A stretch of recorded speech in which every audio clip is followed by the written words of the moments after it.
adventurers, and welcome to another exciting episode of the Legend of the Three Kingdoms. Yes, this is one of my custom D&D campaigns set in my messed up custom D&D world, and the people below me are the players that are hoping to tonight nobody dies, which would be a first for like the past couple months. So that's cool. Yeah. This has been interesting to say the least. Yeah, I'm trying to think if there's any announcements or anything. Not really. So, yeah, I guess we should just dive into the game. So,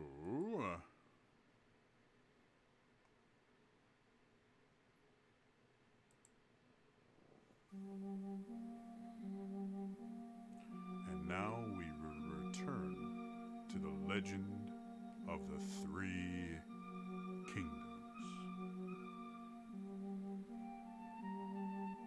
On their way to a meeting with the Blood Council, the ruling council of the country of Sanguinius, the party got sidetracked investigating another anomaly, a rift larger than any they'd seen. After dealing with the shadow dragon that appeared from the rift, the party was able to find a cavern beneath with a strange arcane sigil. After realizing it was powering this larger than normal rift, they went about attempting to dismantle this to close the rift, calling in some outside help in the form of an extremely powerful vampire wizard. Being powered by 4 elemental spheres, one of the spheres was broken when Henri, a party member they had thought had died, returned to the prime material plane through it. Each of the other 3 elemental spheres had a creature of unimaginable power tethered to it from one of the elemental planes.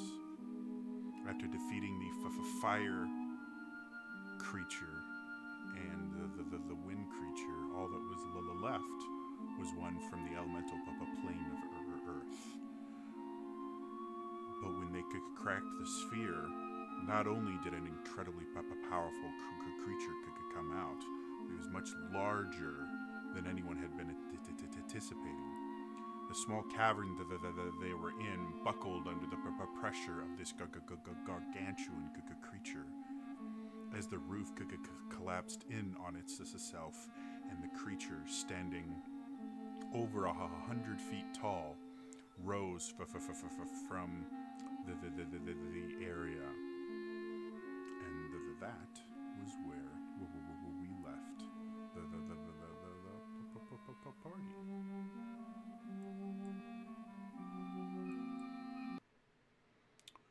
So, why doesn't everyone roll for initiative for me? Really quick, I couldn't seem to find it, but does exhaustion mean we have disadvantage on initiative? It's not considered an ability check, I don't believe, so... Okay. I'll say no for right now. I will look it up later. To be blunt, I have a hard time thinking you guys are going to roll to too much lower than this creature did. So, Lillian, how about you start it off for me? 10. All right. Argenta, 11. Vala, 21. Commander, 18. and Henri. 15. Not bad. Sorry, just increasing my volume a little bit in case I sound a little bit quiet compared to these guys. Cools.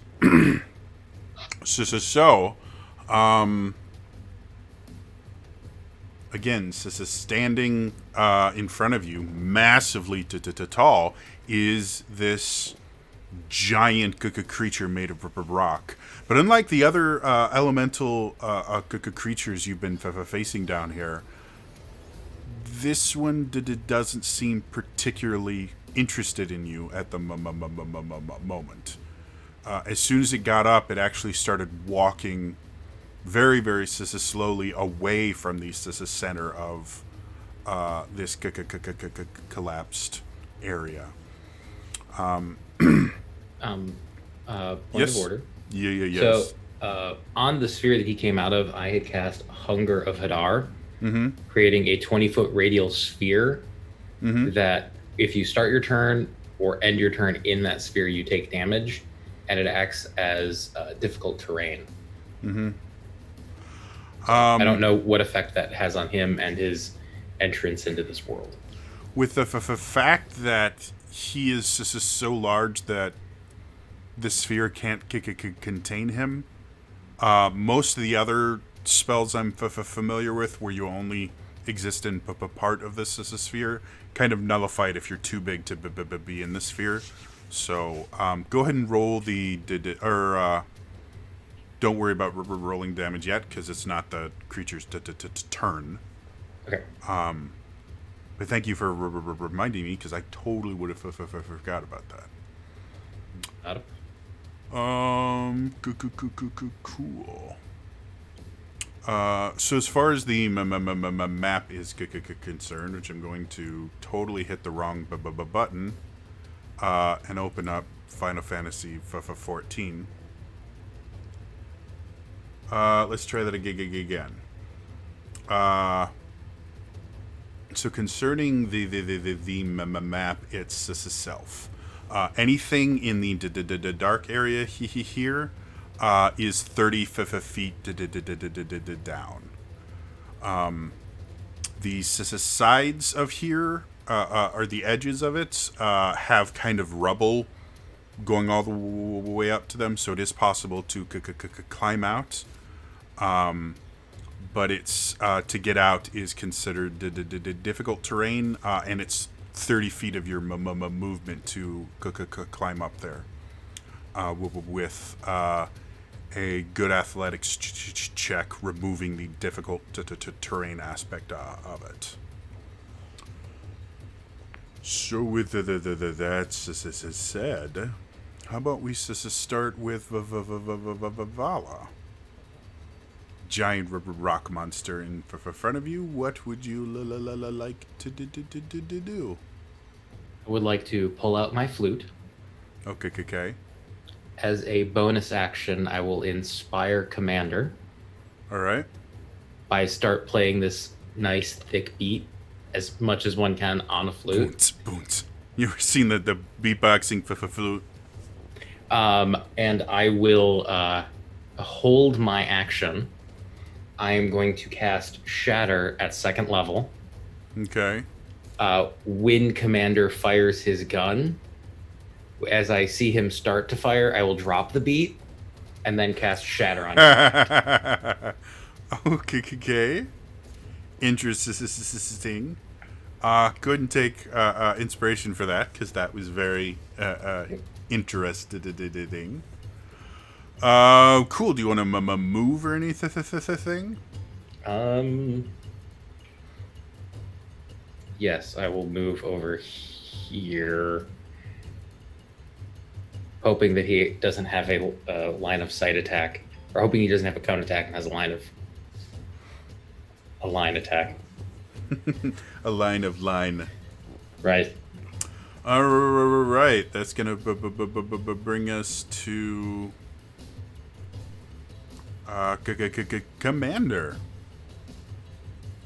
Real quick, is the rope, because everything collapsed, so is the rope still up to the outside, or are we kind of just stuck here at the bottom without a rope out? The rope is in the center, because that's where to drop from. That's right. Is in the Okay. center, in a nice little kind of pile where it fell. Or actually, no, it was tied to the rock to the left, I thought. west. So yeah, actually, the rope technically is sitting on to the top of the rubble. Yeah, so yeah, the rope still exists. If you want to go up the west wall, it would remove the need for a athletics check to climb out. Okay. So it's like over here. Here, this is the Oh. rock it was tied to. Oh, jeez, that's farther away than I thought it was. Yeah, you guys Right. need a big rock to make sure, it didn't fall. That changes the plan. Okay. As of right now, this giant rock monster, 1 foot is still down with you guys, and the other one is on the upper level. Crap. Okay.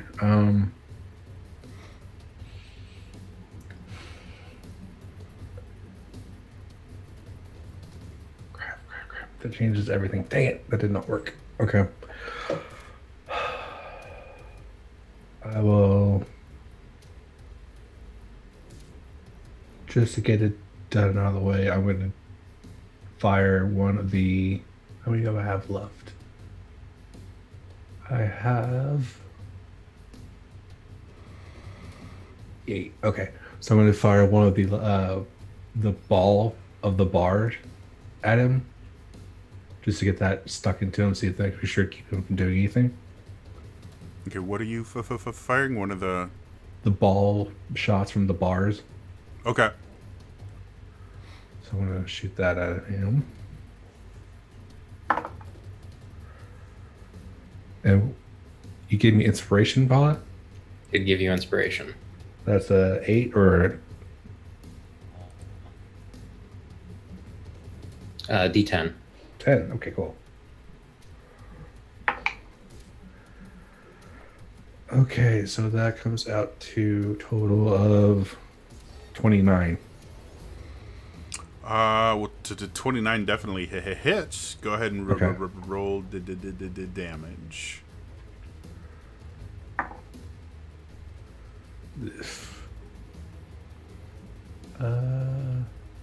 Where's my damage? There it is. 8. Wow. Use that damage. Pow! Yeah, right.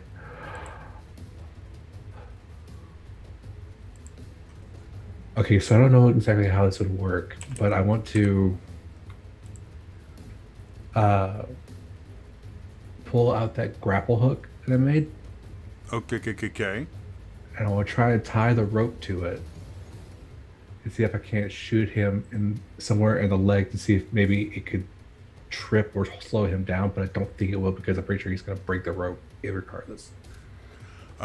So the act of tying something to the grappling hook is going to use your action, and you've already Yes, partially that's fine. used your action to fire. So Okay. you wouldn't be able to do that this turn, but you should still have. Okay. I'll just then use my second shot. Okay. 22. 22 does hit. Okay. Yeah, damage. Oh, that was better. 11. All right.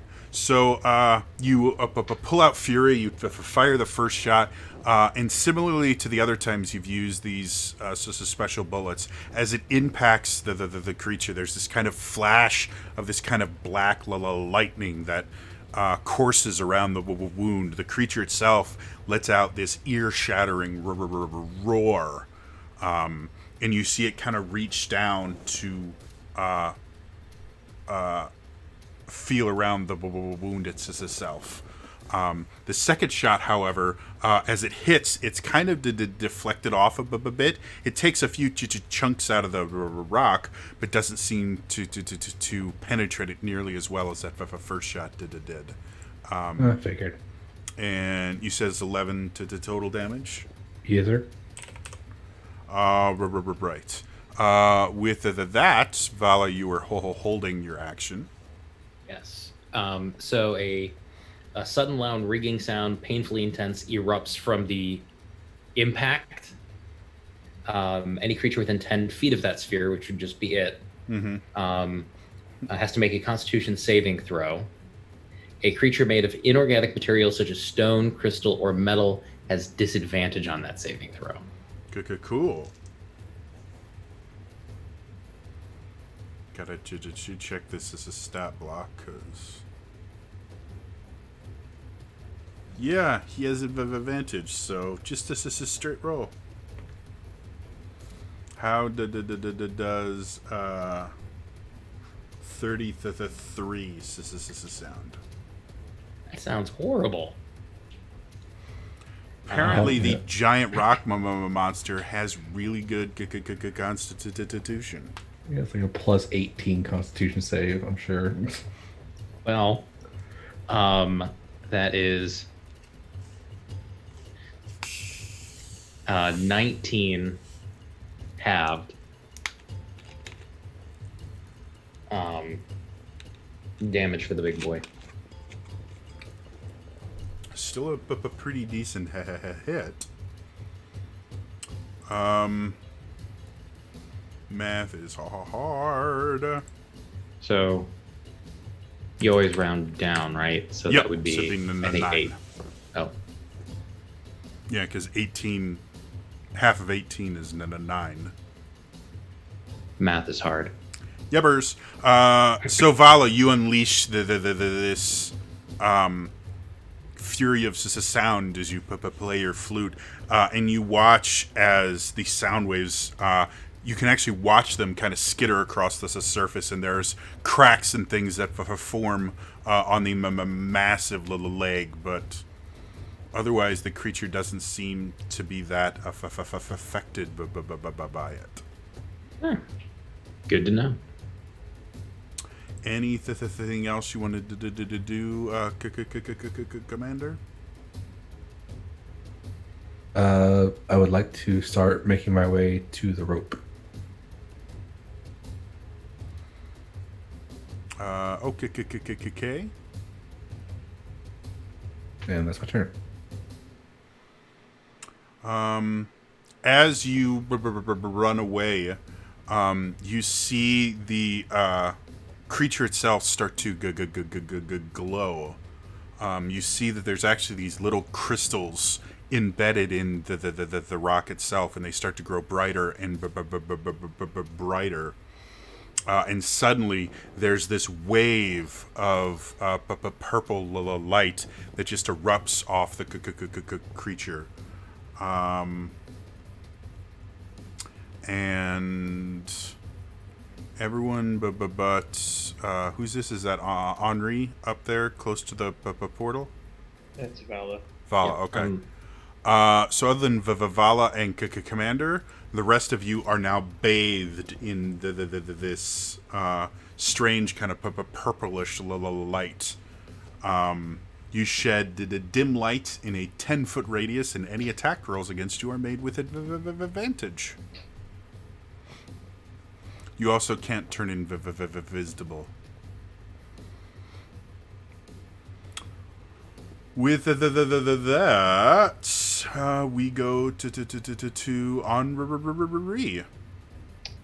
Well, I'm going to go 10 feet to the left, so I'm right next to Argenta and Lilianne, and I will cast Fly on the three of us. Okay. Which just gives me a whopping extra 10 speed because of my exhaustion. Yay! But I then fly 20 feet up and diagonal back a little bit. So we'll say I'm up there, but like 10 feet up Okay. for now. So you guys watch as Henri kind of comes over and he kind of places his hands on you, and you suddenly start feeling lighter as your feet just ever so slightly raise off the floor. You watch him fly up and away, and as he does, the creature kind of backhands towards him. How does a 31 sound against your armor class? Mine's 32, weirdly. So weird. Hexblades are just broken, dude. You take the 30 bludgeoning damage, and I need a concentration check. Okay. I said 30 heal on accident. D&D Beyond is confused. I think D&D Beyond is fine. I think you're the one that's confused.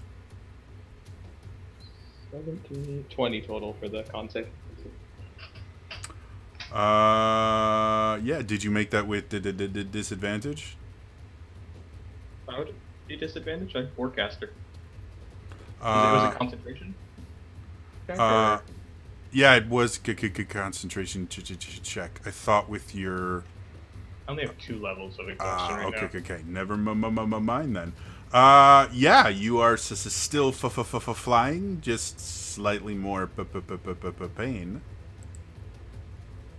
Yeah, 1/3 of my HP in 1 attack. That's fun, guys. Totally. And I don't want to do anything with my bonus action this turn, so that's my turn.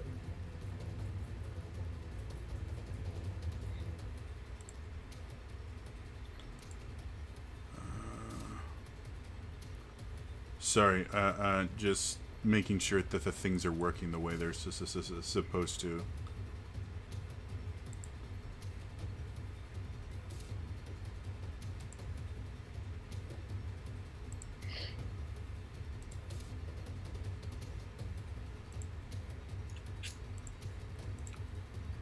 The joys of live streaming.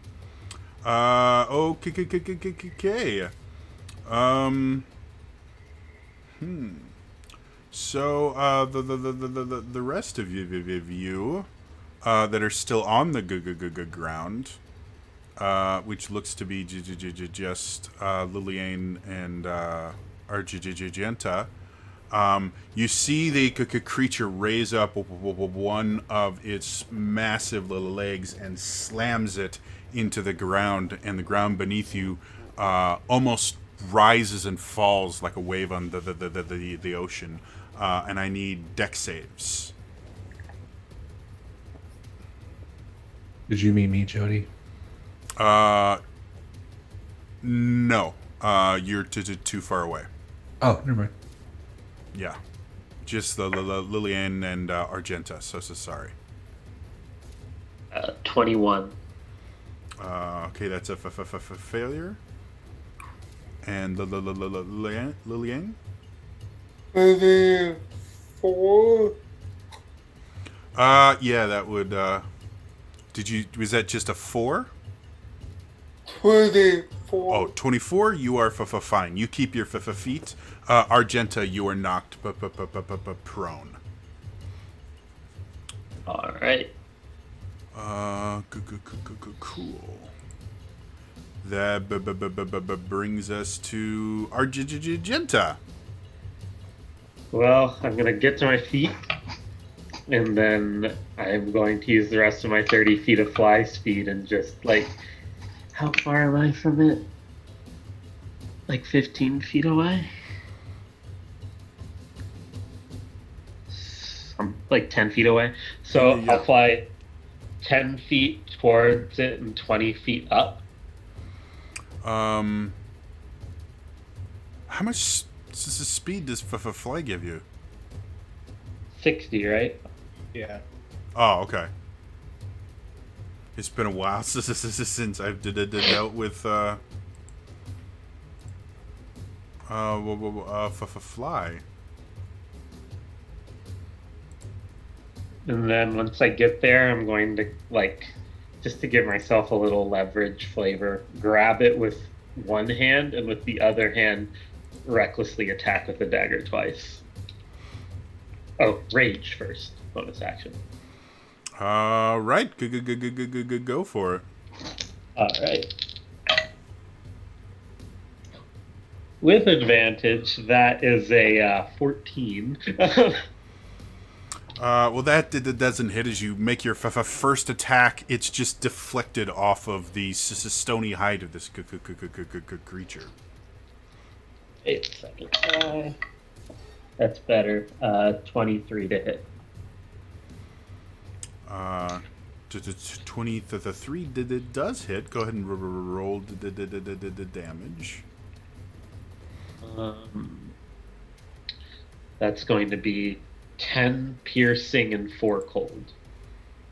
Right. So as you sit there and you kind of miss with the first one, the second one you just plunge it into the creature, and as it goes in, you see little tendrils of a frost snake across it. You twist the blade a little bit as you pull it out. The creature howls in pain. Anything else you wanted to do? Nope, that's my turn. All right. So,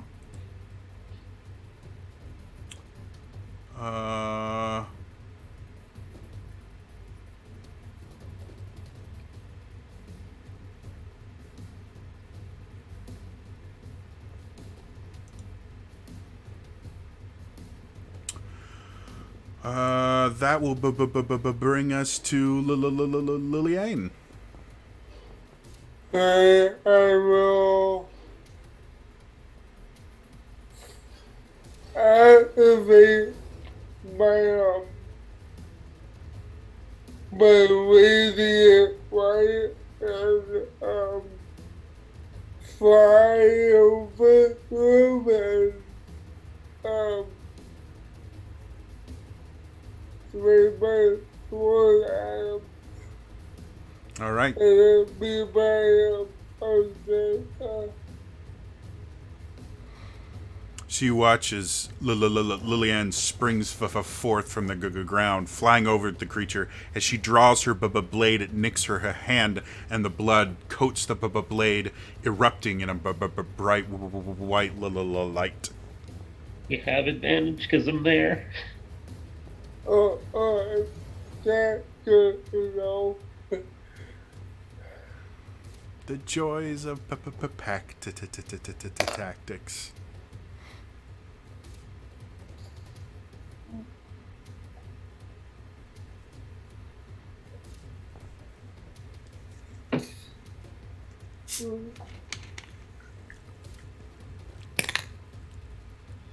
Uh, 23. 23 definitely hits. So,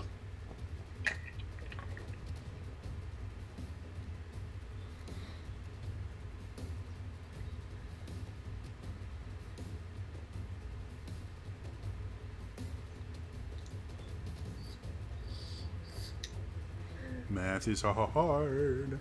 yeah. You can just give me the damage is just one lump to total. Alright.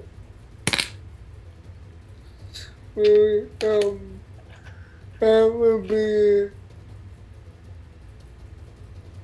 9. All right.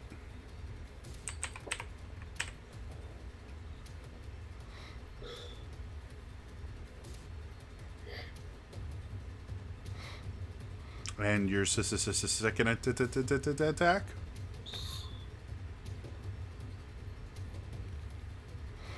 So you guys will watch as she cleaves into it, and the light of her blade kind of sparks as it impacts the creature. It is I is 27. Definitely hits. So. And that would be 21 damage that time.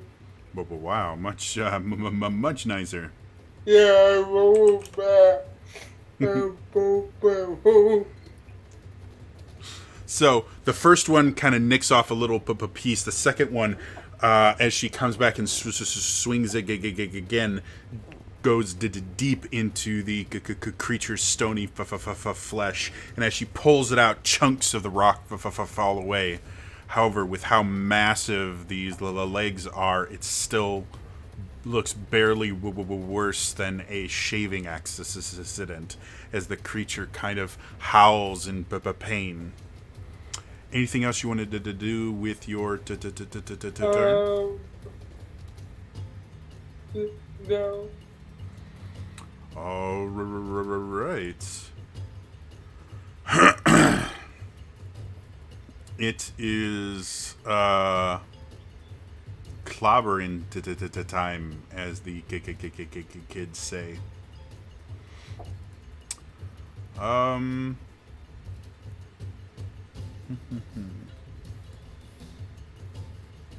Seeing two creatures right next to him, he's going to bring up one massive building-sized fist and slam it down on the both of you. So, Argenta first. That's a 32 to hit. Oddly, it misses Quantum AC. Quantum AC. If it were to hit, you would take 30 bludgeoning damage. All right. And then 26 for the one against the Liliang. Yeah, that's it. So you'll also take the 30 bludgeoning damage. And with the what the, there we go. Sorry, the map was doing weird things. And with that, it seems content to leave you guys, as it just walks away.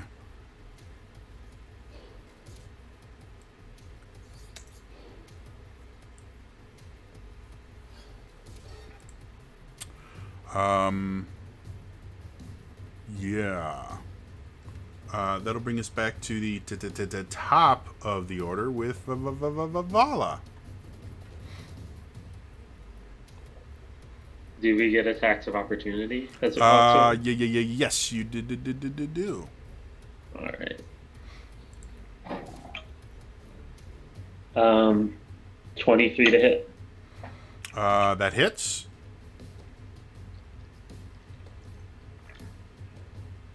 8 piercing, 4 cold. No need to split the damage either. Okay. 12. All right. And Liliang? Is that with ability to Yeah. 21? Definitely hits.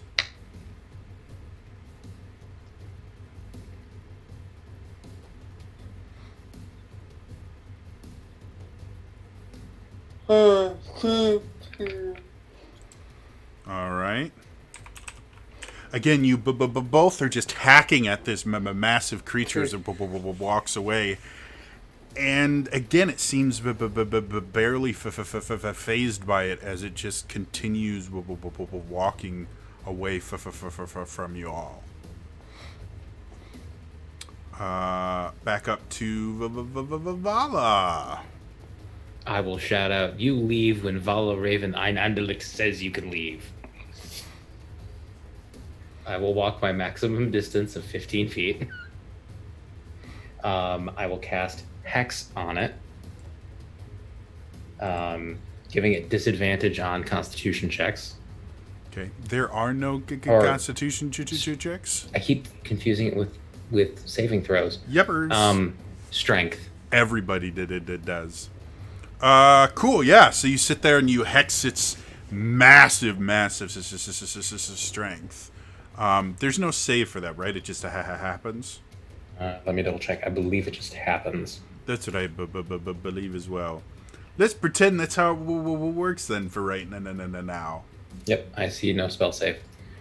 So I will do that, and then I'll crack my knuckles and cast Eldritch Blast. Okay. Go ahead and make your attack rolls. Yep. Natural 20. And since I'm rolling with disadvantage, an 8. So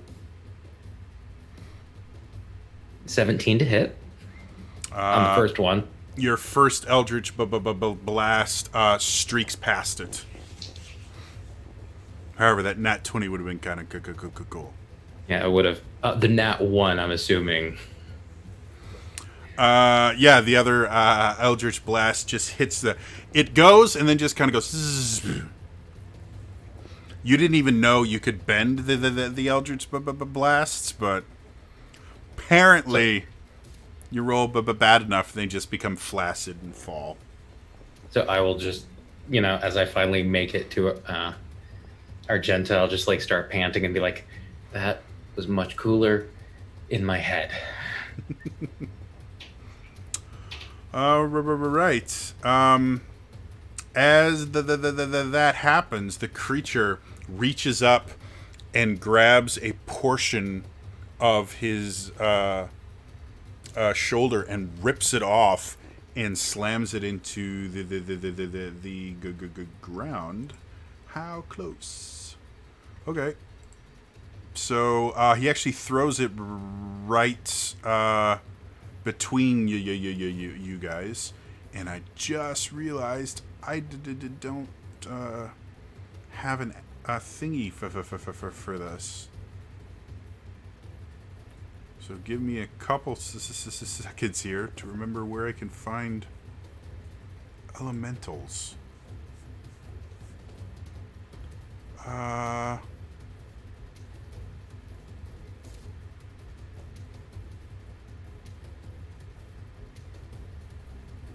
Everything but gargoyles in here, huh?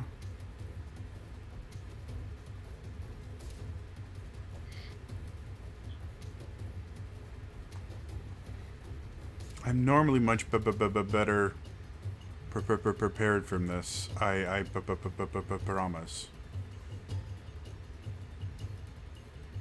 We will use this. There we go. So as the rock hits the ground near you, you guys watch as wings just sprout from the rock, and it forms up to this demonic visage. And go ahead and roll for it.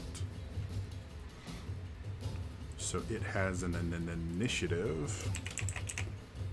I think Val is the only one on the ground in that area.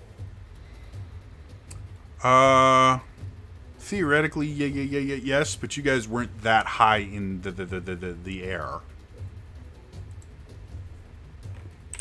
So it's still near you guys. Just below you. And those wings look functional, so you're not entirely sure. Now I have to do math again.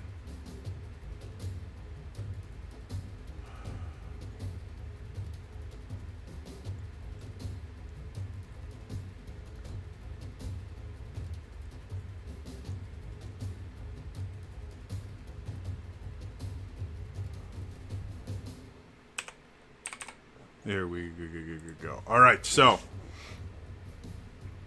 yes, the creature is there. And it's actually the creature's turn. And it's going to start flying. And move up for the dude with the shiny sword. Because you seem like a threat to its rock mind. So it's going to make two attacks against you. I'm going to think a 7 doesn't hit you, Liliane. No. Is a 14? No. This may be a waste of time for the giant rock monster. I thought gargoyles actually did something. Cool. So, it just comes up and kind of nuzzles you a little bit. Kind of pets you. Not really doing anything effective.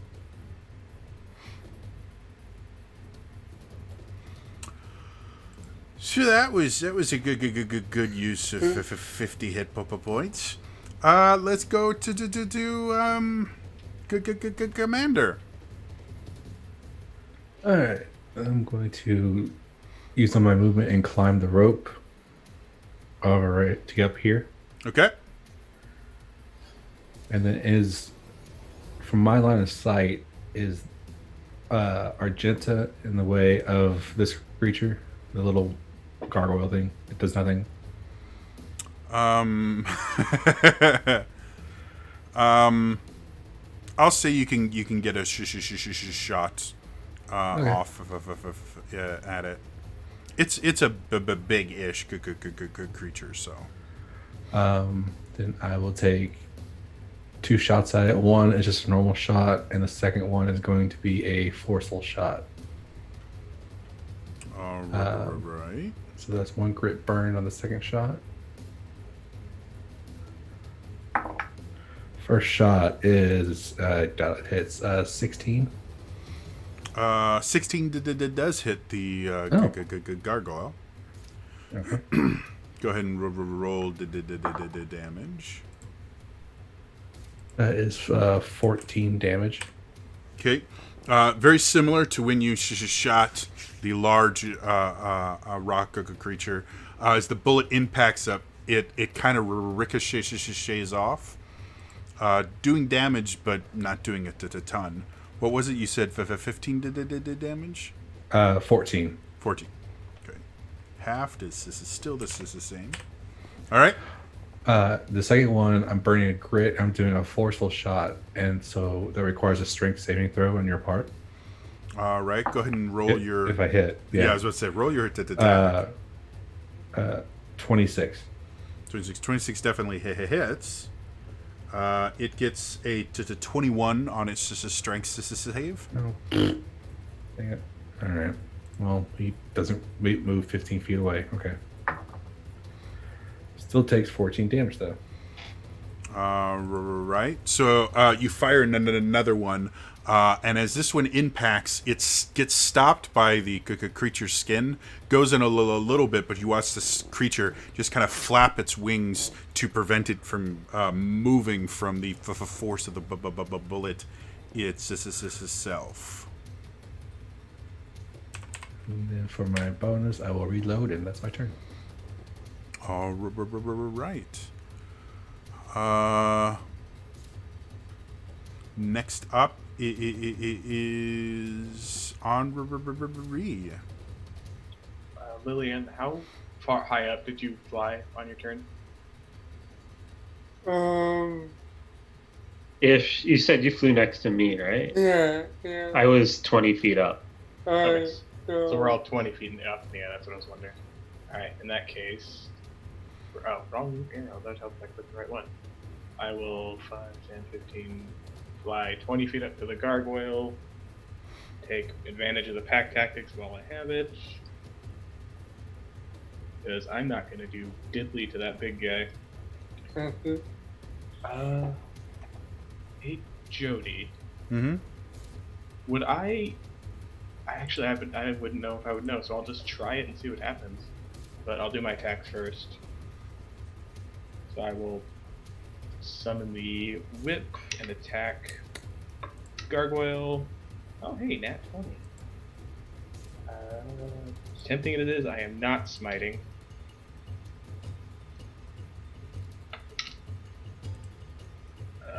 That's 11 cold damage on the first attack. Right. So you guys watch as Henri comes forward, and you see the whip appear from his gauntlet, comes down, and he just strikes it, and the whip slashes the creature. How much was it again? 11? 11 cold on the first. Okay. I'm assuming a 26 hits. Yes. 7 cold on the second attack. All right. The creature skin's starting to crack. You can see little bits of rock falling off of it. So he's 30 feet up, or 30 feet away, 10 feet up. I'm gonna try. Is there, for my angle on the big guy, do I see any semblance of a flat surface within 60 feet? Of the... On the Titan. I have a weird idea. I don't know if it's gonna work, but I'll try. Not really within 60 feet. There might be a flat surface up by its like shoulders, but those are like 80 feet above its feet, which are 10 feet above you. So. Okay, then I'll hold off on that. And then in that case, I will just end my turn right there. Right. That brings us to Argenta. All right. So, just my gaze fixed on this titan of a creature. Mm-hmm. I'm going to completely just fly out of the range of the gargoyle.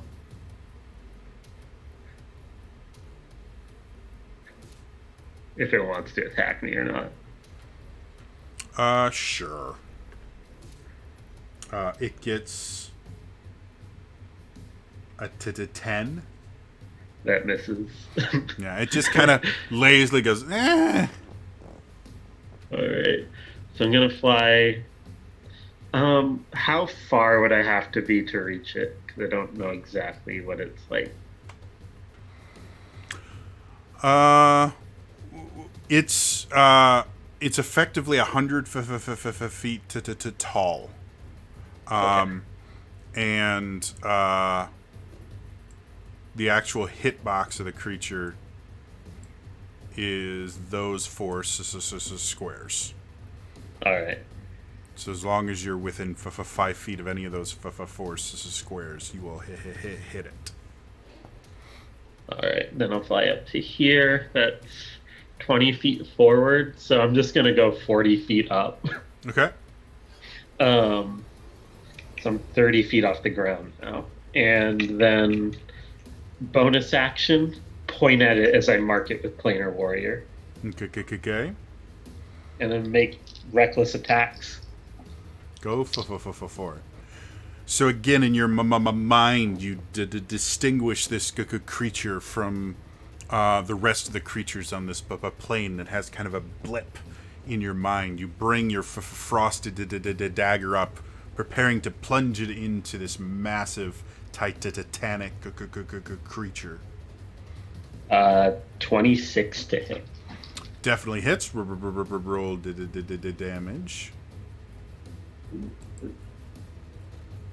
19 force. Right. And then the second one is a 17 to hit. Second one misses. So you plunge the dagger in the first time.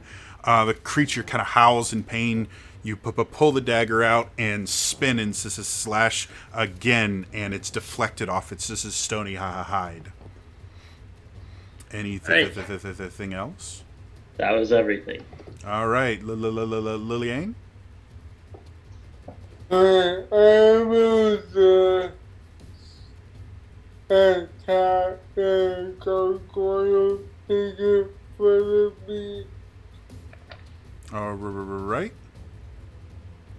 It really is a dangerous creature to have that close by. Well, I quit. Yeah, it's. I don't know how you can even to touch it. It's this is so powerful. And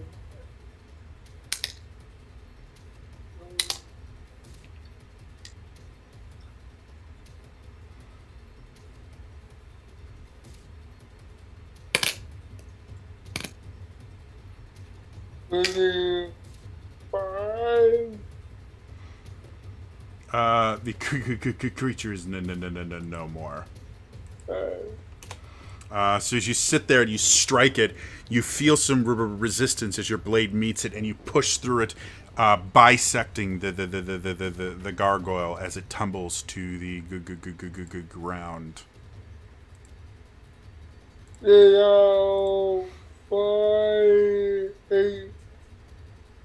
About 20 feet and 40 feet after I'm back. And my bullet to my We have advantage.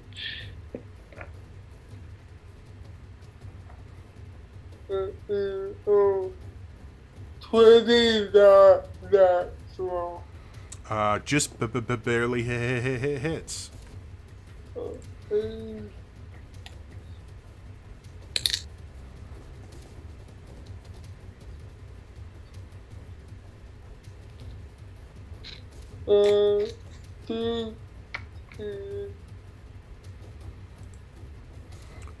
Right.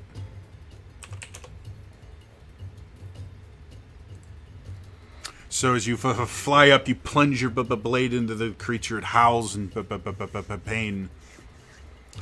And you watch as the entire creature turns towards you all.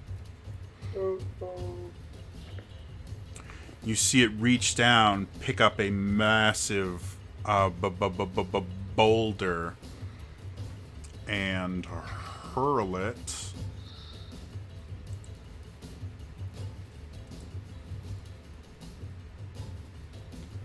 I just got to get the hurl it at Henri. That's just a suck. Good thing it has advantage. Shit. Does a 14 hit your armor class? Henri. Sorry, you cut out. Like all I heard was "does a armor class." For some odd reason, my internet connection doesn't like me right now. Does a 14 hit your armor class? No, surprisingly. So this massive boulder comes hurtling at you, and just barely misses you as it hurls past.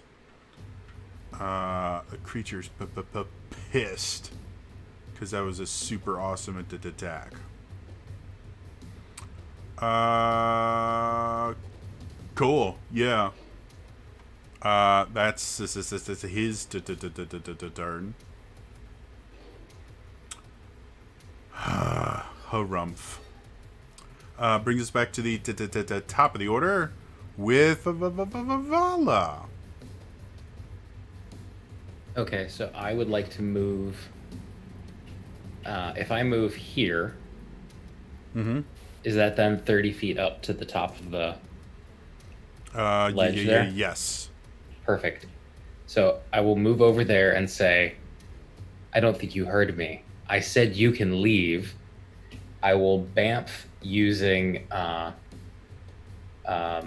Misty Step Okay. up to the top And then using Vicious Mockery, when Vala Raven Einandelik says you can leave.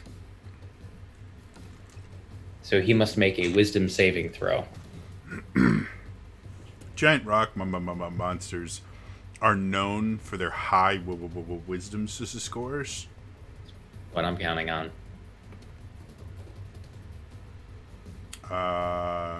That would be a 10. That does not beat my 17. So he takes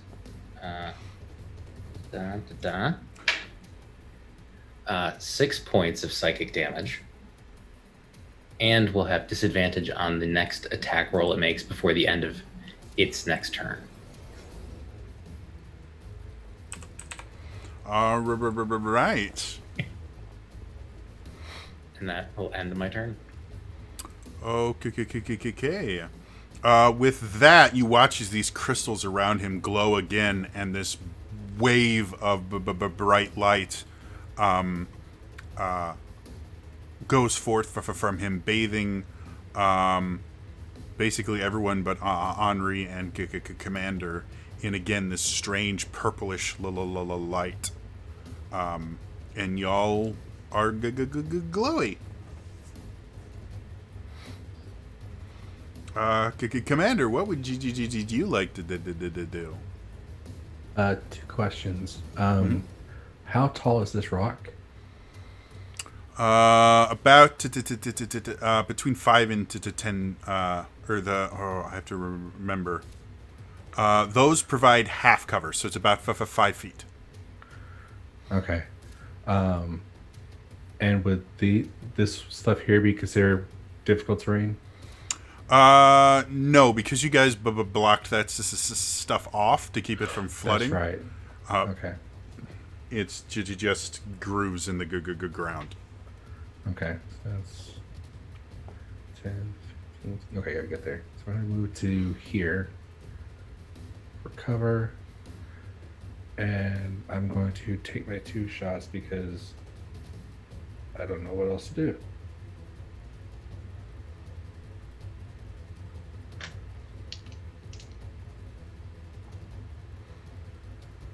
Alright, the first one is a 26, the second is a 27. Both hit. Go ahead and roll the damage. 10 on the first, 9 on the second. All right. So again, you take aim, fire to 2 shots with Fury. They both kind of ricochet, but you are chipping away at some of his stony hide. Anything else? I would like to hide as much as myself behind this rock as I can, and that'll be my turn. All right. That brings us to Henri. If I fly 30 feet up, because I'm currently 10 feet still in the hole, so 30 feet up would put me 20 feet above the hole. Would I be able to see roughly its shoulder blade area?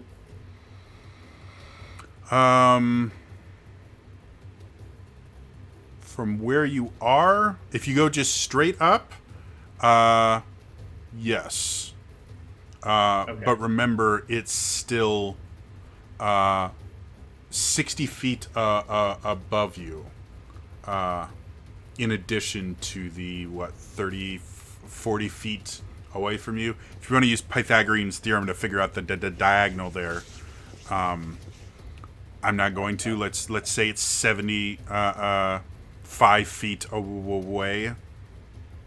I will just directly in front of me, wherever I can. I want to see what happens, so I'm curious. I'm gonna summon my water clone on it somewhere and see if it stays there or if it just falls down from 50 feet up.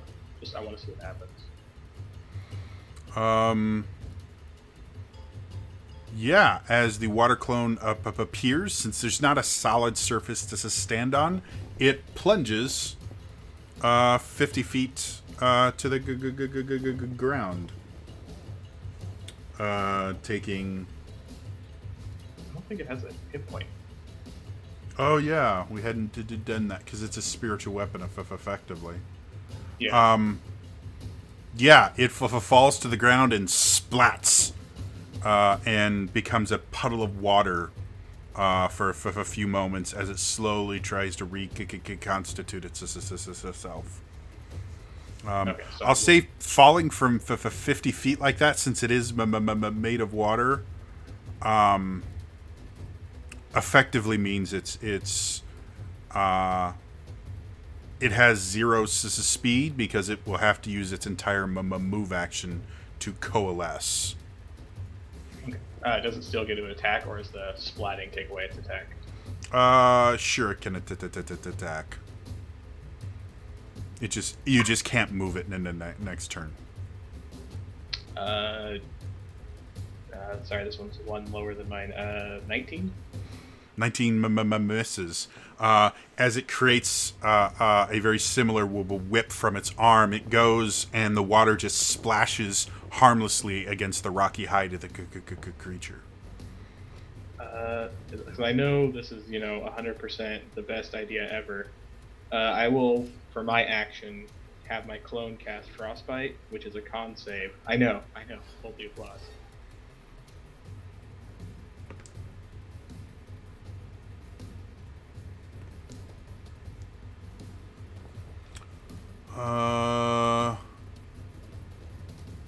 What's its con save? How's a 30 sound? Yeah, I'm pretty sure I could roll a nat 1 and beat my spell save. Yeah, possibly. That's my turn. It's the I don't wanna get strangest closer. thing. Giant rock creatures have high con. So weird.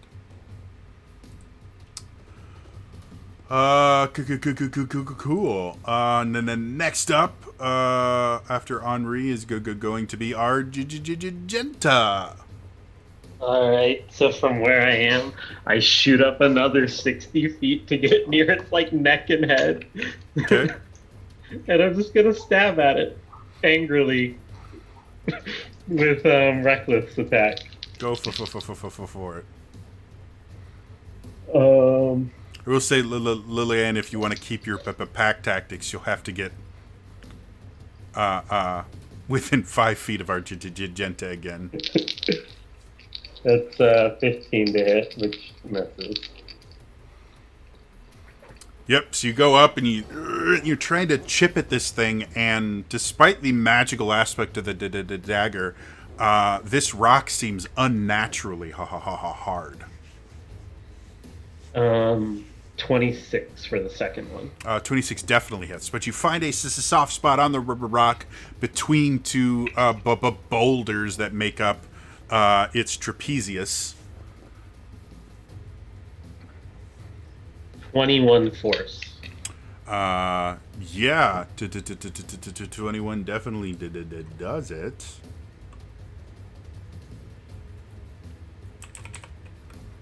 All right, so you plunge the knife in and to take it out, and again the creature kind of howls in pain. Anything else? Nope. All right, that brings us to Lillian. I will use my bonus action to apply my blood curse at the most. Remind me, I believe blood curses require the creature to have blood. Not for the player. Doesn't that only apply to undead creatures, though, or it's just creatures' blood doesn't matter for blood curses at all? I'm pretty sure apply to. Okay. We'll just go with it, and I'll have to relook at my Blood Hunter again, because I actually can't remember. So yeah, what's this blood curse to do? It monster and until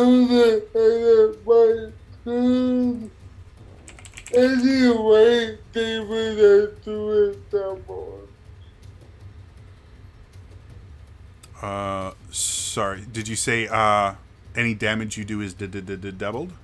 Anyway, damage. Okay. Cool.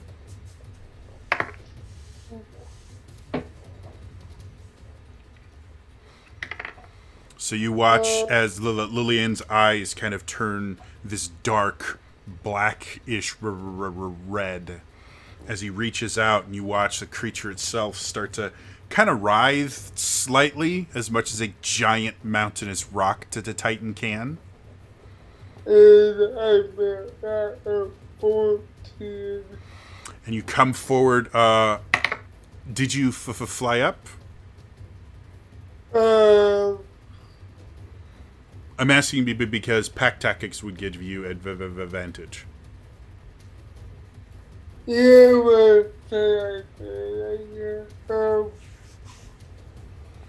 but Not gonna help you guys out through everything here. I didn't roll any better. Okay.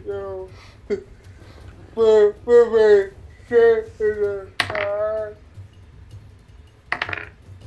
that would be a 28%.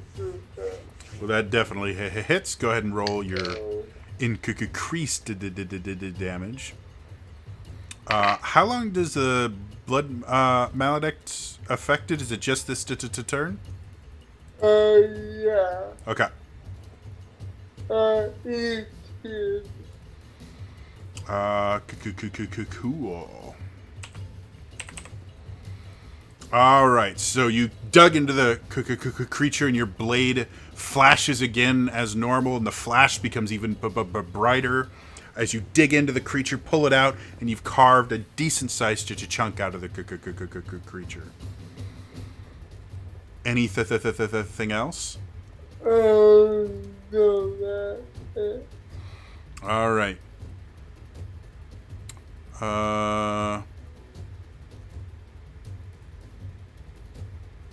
Cool.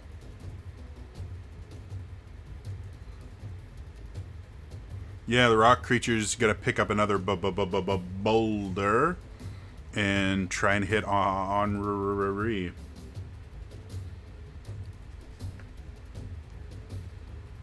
That's much better. How's a 22 sound? Suddenly, I always laughed when I looked at Shield on the Hexblade spell list, and now I'm regretting not taking it. Yeah, Shield's great. Love Shield. I love it too, just not with 2 spell slots. But that would have saved me. Yeah. Can I use cutting words at this moment? You're close. Close enough. I'm 20 feet up, above where you are, technically, Bella. I need to be, I think, within 60 feet.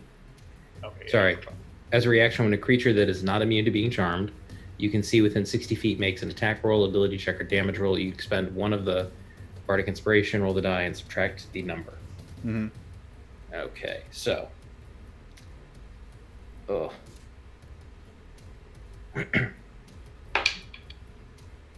That is 4 less. All right, so 22 minus 4 makes it an 18. That just hits. All right. Sorry. It's all good. You take 46 bludgeoning damage. I think you misspoke there. No, 4 You meant to say 6, right? 46. I first need a strength save to see if you are knocked prone. Okay. Which I'm not exactly sure how that works with flying, but that may be a null point in this. This is a second here. 18, because -1. I think I'm -1 on my strength saves. So you do get knocked prone. I need a concentration check, DC 23. I have to roll a nat 20 on my con save. That's not a nat 20? Oh, you gotta be kidding me. That's a 19, so that's a 22. Yeah. Sorry, guys. So first of all, how high are you? I'm 50 feet up from the ground of the hole. Okay. As you plummet to the ground, you take 11 damage, and are prone when you hit the ground. Both Lillian and Argenta are 80 feet in the air.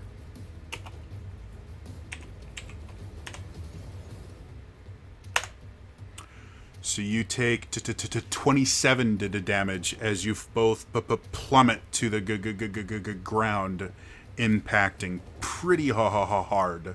Is falling damage halved for me? Because I'm raging. It's bludgeoning damage, so yes. Okay. You are still remarkably hard to kill.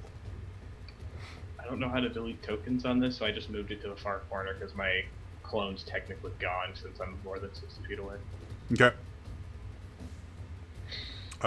You literally just click on them and push delete. Ah, gotcha.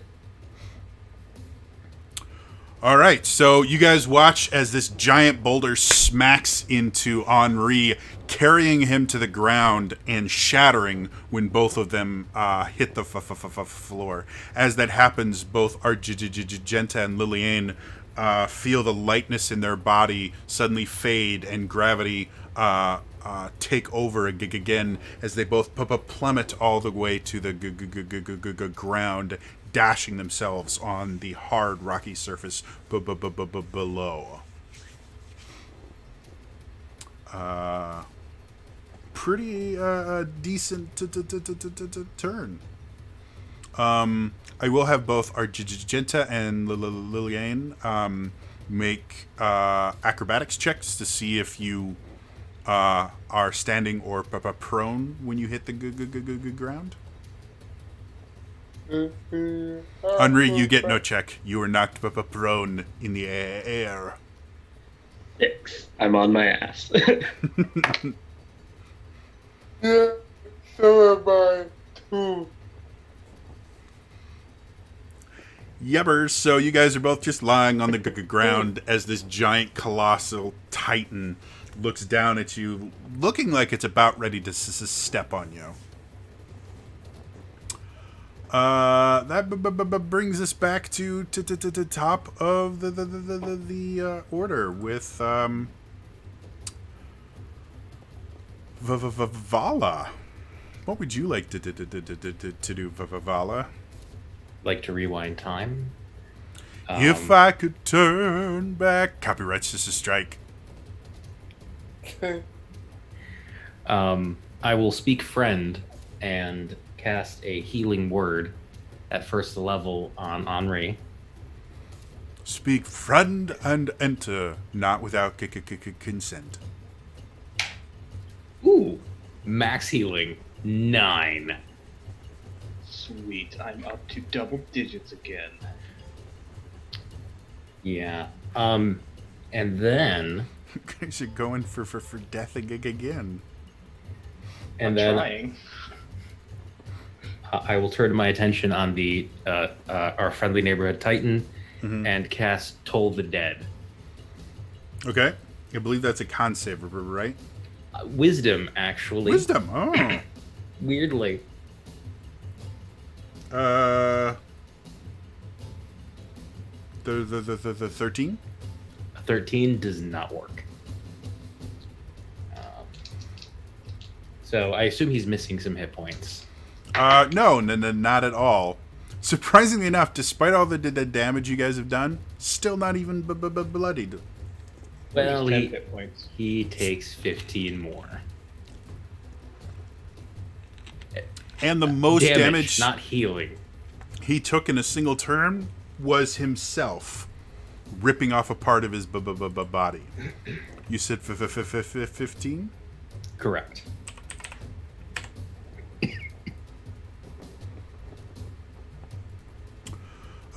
Cool. Any thing else you wanted to do?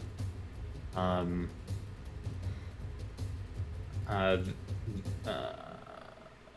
just gonna move here. Right. As you move, the Titan lifts one of its massive legs and slams it into the ground. And I need a dex save from you. The rest of you don't really matter because you're already prone. Though it would be kind of cool if this guy could actually do something other than knock you prone. It would have been cool if I could have used that 19, but since I'm rolling with disadvantage, 14. Neither would have worked. The 19 would have been +7. Oh, yeah, that would have been much nicer. So yes, you are knocked prone. That brings us to Commander. Do you want to join the rest of your party? Like, they're sitting there and you can see like they're eyeing the appetizers, but they don't want to start because you haven't joined the party yet. You know. I'm not good up close, so no. Do I see Leopold and what's his fuck down in the hole anywhere? Make a perception check. Oh, great. Okay. There's tons of rebel and stuff down there, so. 18. From where you are, you actually don't see either of them, but there are pretty massive parts of the cavern that you just can't see because of the rebel and everything. So it's possible they're down there. You just don't have line of sight on either of them. I will shout out to Leopold and what's his fuck to say, please help. We did this to help Sanguinius, so help, please. And I'll take 2 more shots at the thing. Okay.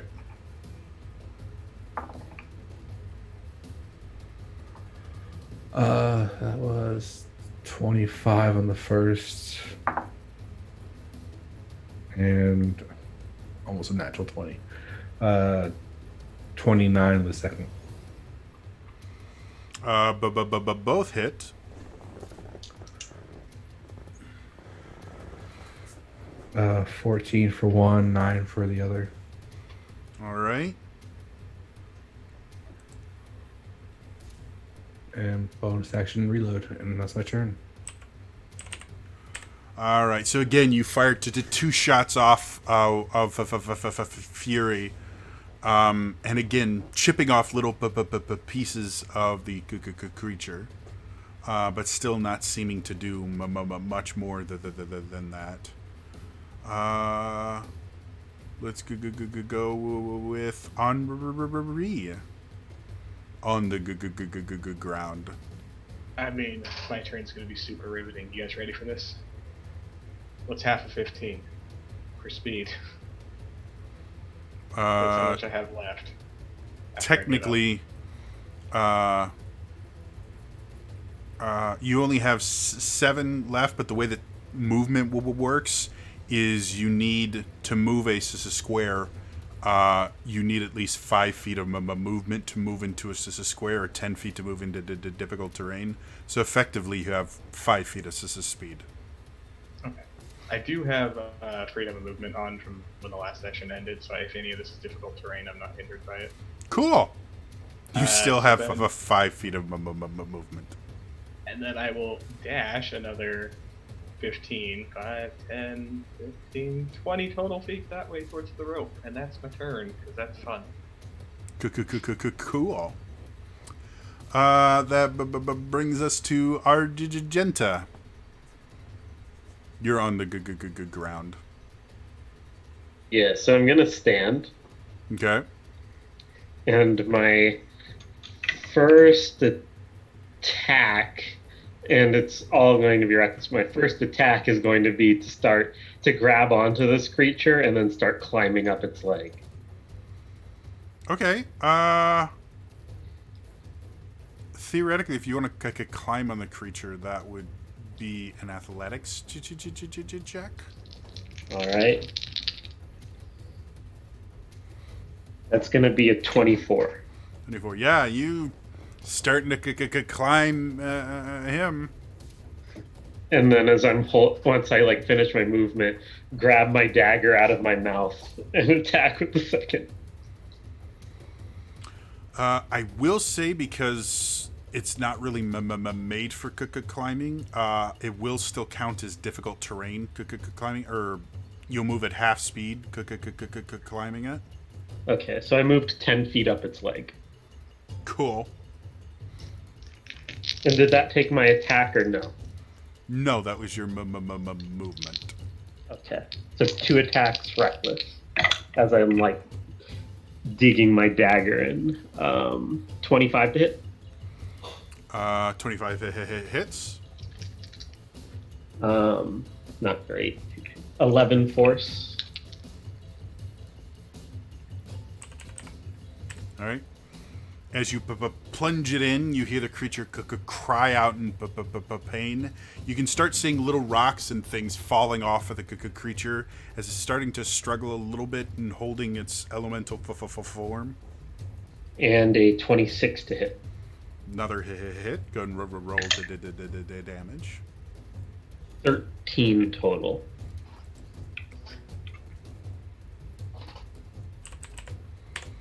Right. Another one you plunge in as you to try to stay on the creature. Anything else you wanted to do? Nope, that's my turn. All right.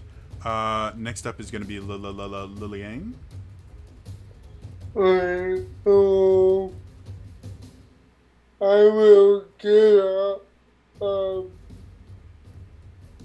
and I get on the giant foot.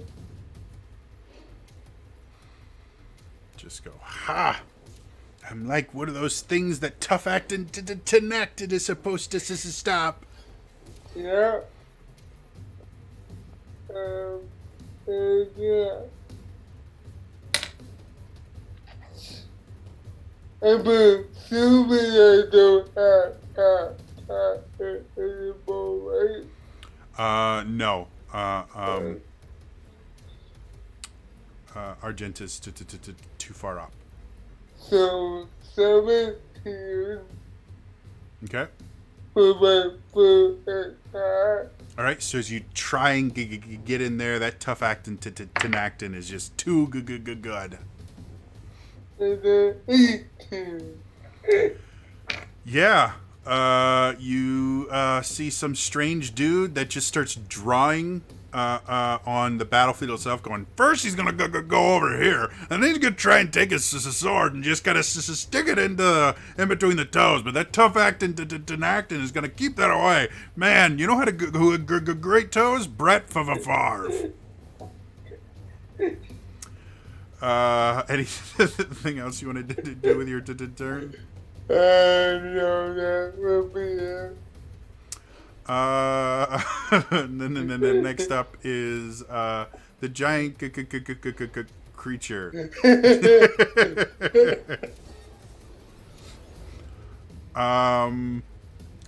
It's just gonna slam Argenta first. I will say, if you take a slam to the face, you'll effectively have to make a strength save to stay on him. Okay.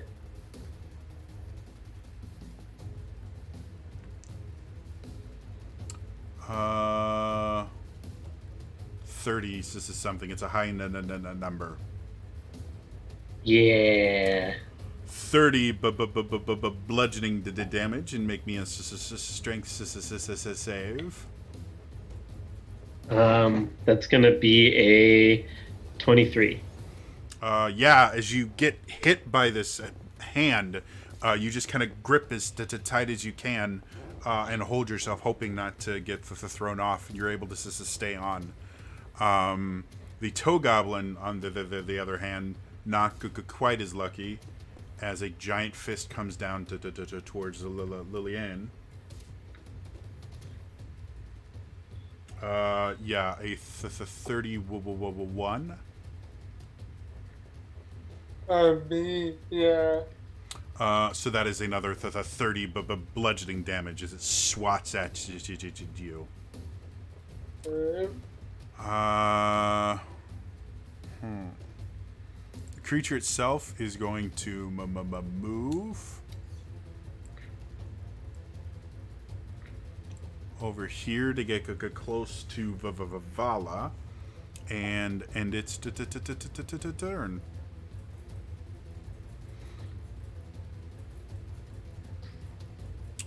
No need to get closer. I mean, I just said you couldn't leave.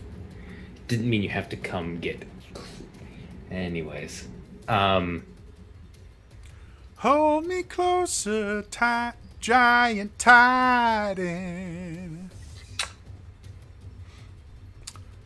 Bring us back to Vala and her Parone self. I will.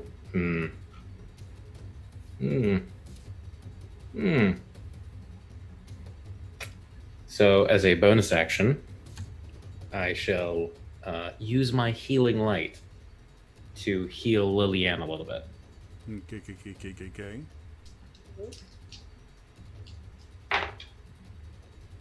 4 hit points. You really did mean a little bit. A little.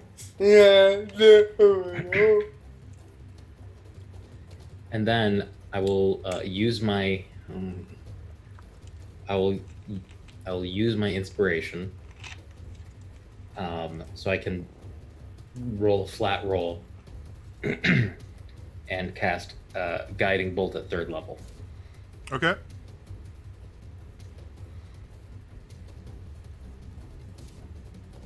Just trying to figure out which dice won't betray me. Oh, I don't think that's good. That's the thing you can plan on. Does a 22 hit? 22 does hit. Roll damage. You guys watch as Vala starts to conjure up. What color is your guiding? Oh, it is a. It is a an orange with a little faint red here and there. Okay. So effectively, Vala creates a miniature fire. Very on brand. And as you conjure this red and orange orb, you fire it at the creature, and it dances across the surface of the creature, highlighting every little crack in its figure. And How much did 20? 20? 23, with 2 points of that 23 being necrotic damage. Okay. Oh, wait. I'm an idiot. I forgot how to play Vala. If you'd like, we can just get a killer off, and then you don't have to worry about that. 28 points. I forgot. Radiant damage I add. Okay. So So you said 28 total, right? 28 total. Okay.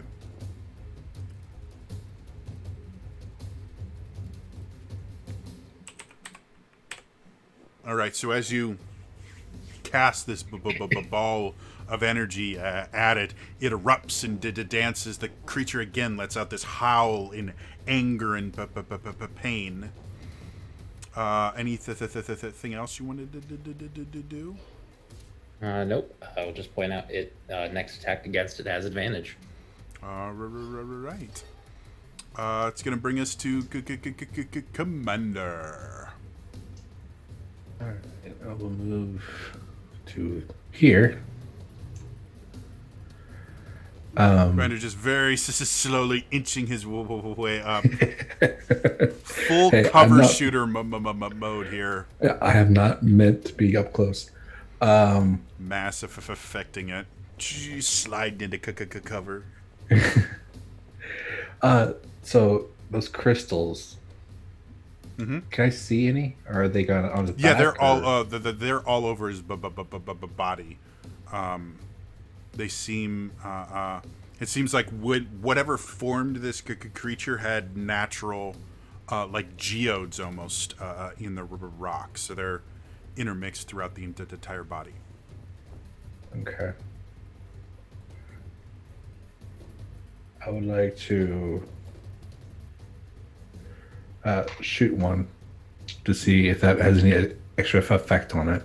Okay, I will say the crystals are not particularly large, so aiming for one of them, I will say, gives you the disadvantage on the attack.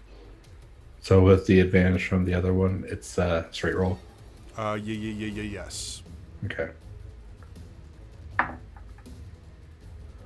Oh, natural 20. Okay. Finally. And I get my grip back. Bad. Finally, I get my grip back. Okay.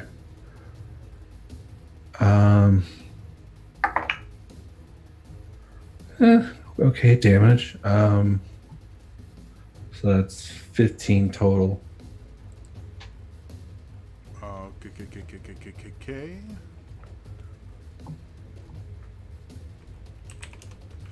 So you sit there, and as you aim, you fire off. You hit one of these crystal formations, which cracks it from the impact, but the bullet still ricochets off. Okay. It doesn't seem to be any harder than the stone around it, but it's not any softer either. It didn't seem to have effect overall anywhere. From what you can tell, it impacted. So Okay. the creature seemed to feel it, but beyond that, Crap, that blows that theory. Okay. I'll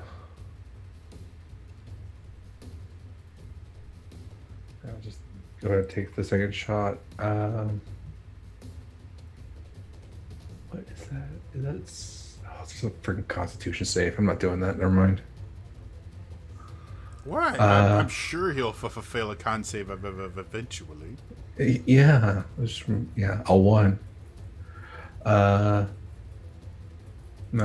I'll take a second shot with my just normal shot, Okay. and that's a miss. That's an 18. All right.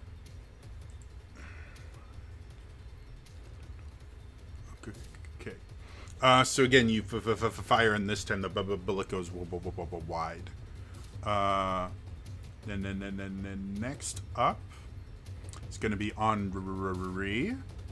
I got another exciting turn. You guys ready? I go to the rope. Action. I climb 15 feet up the rope. That's my turn. Right. Then next up is Argenta. I'm gonna keep climbing up another 20 feet.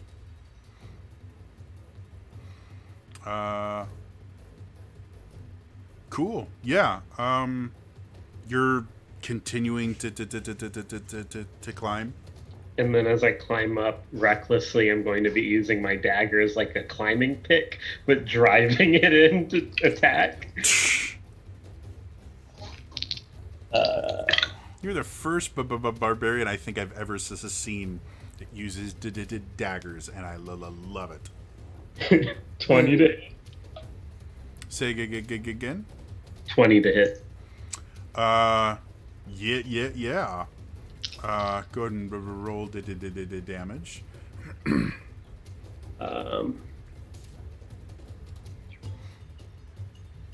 14 force.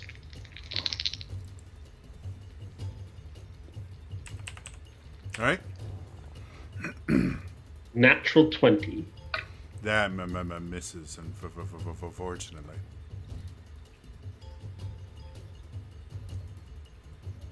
And then 17 total. Right. All right, so you plunge the dagger in once and pull it out. As you keep climbing, you plunge it in again. And the creature seems to be getting very annoyed with you at this point. Okay. It's at That's the my end of turn. your turn. Cool. With that, it's going to effectively to try to get you off as it slams the leg you're climbing onto the ground, sending shockwaves out. I need Lillian, Argenta, and Vala to make me Dex saves. And I'll or I'm sorry, not did it. Hold on. Yes, did the Dex saves. I'm gonna say if Argenta, if you fail your Dex saves, that you can't really be prone on while you're climbing, you would just fall off. I rolled. I'm just gonna show you what I rolled. I rolled the best I could, which was a nat 20 for 22. Wow. So, you know what? I'm fine, despite the fact that the DC is higher than that. I'll say in a nat 20, you get to hold on. Lillian, Vala, what you got? 20 not 12. Okay, you are prone. 17. You are prone as well. The thing, I sent the picture to the chat because I have danger sense, so I do that at advantage, and I rolled a 1 and a 20. Gotta love it. All right. That brings us to Lillian. So I'll get up.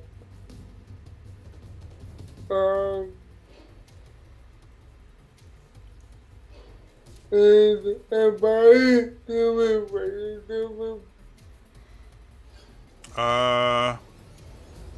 Theoretically, you'd need to move 5 feet closer.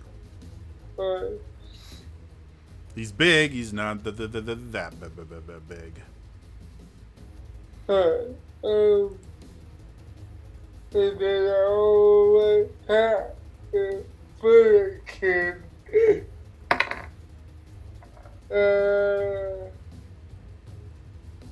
That would be 20 not 12. That hits.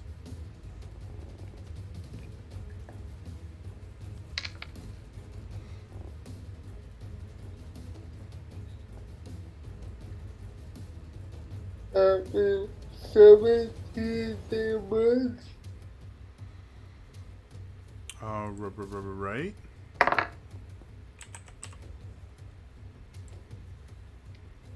And then 27 for my second attack. Definitely hits. Go and roll the damage.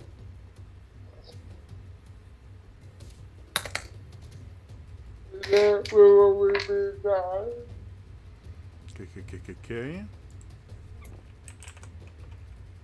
All right, so you guys watch as Lillian charges forth, again, carving large chunks out of the creature. Anything else you wanted to do with your turn? No. Okay.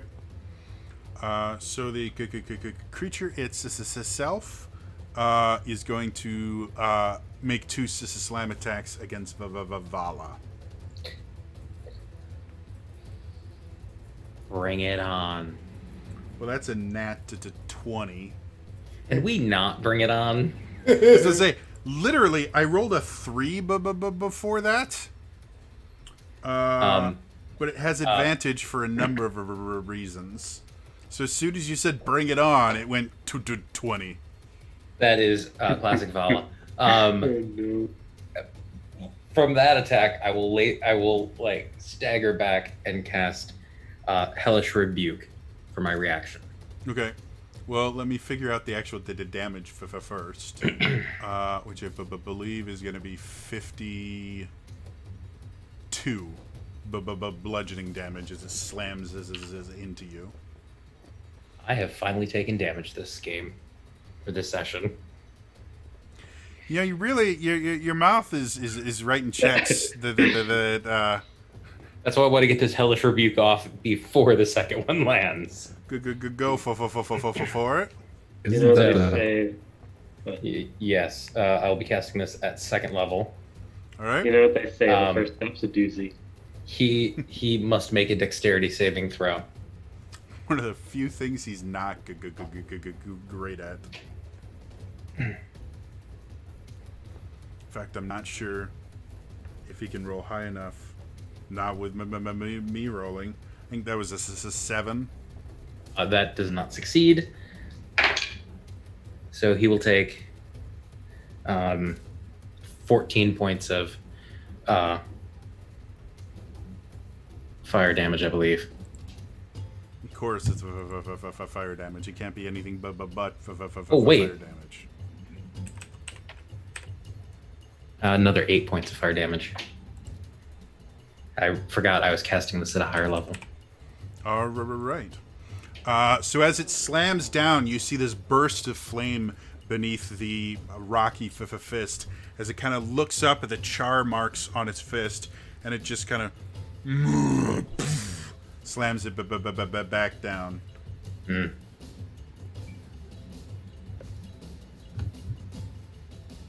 Uh, 23. That actually hits. That'll be another 30 bludgeoning damage. And I'm in single digits.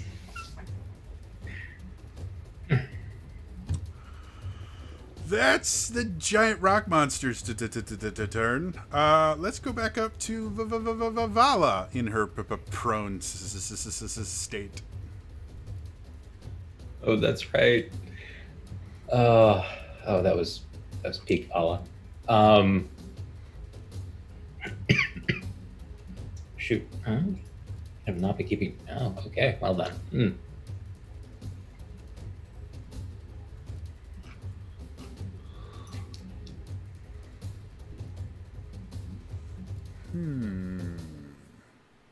I'm going to cast Toll the Dead. All right.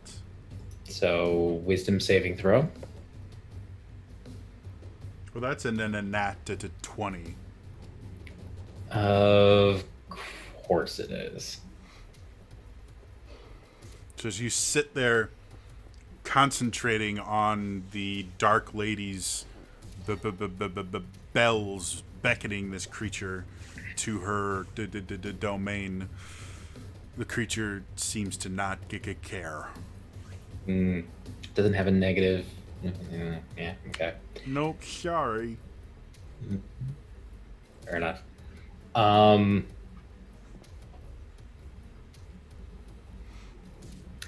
I will stand up.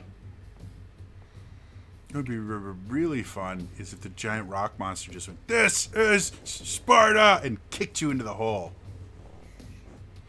I am very cognizant of the fact that if I move, I may leave his attack range. Theoretically possible. You don't know what the attack range of a giant rock monster is. So I will use half my movement to stand up, and then use the other half of my movement to sit back down. No. All right. And I will use my bonus action to inspire Argenta.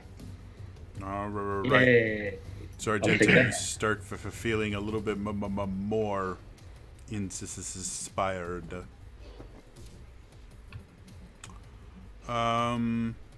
Cool. Let's go to the commander.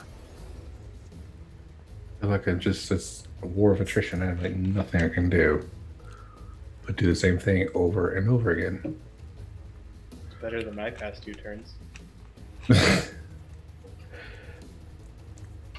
I mean, yeah. Henri's gonna have a fear of Henri flying. is just dragging his broken ass. One rock and Henri was like neutralized. I know. Well, that attack is remarkably hard to hit because it's a dex-based attack. So I was just happy it finally hit. Yeah, so I'll just do. I have 2 shots and then reload. All right. One's a natural 16 and one's a natural 14, so it's a 25 and a 27. All right, but both hit. One's an 11 and one's a 15. All right.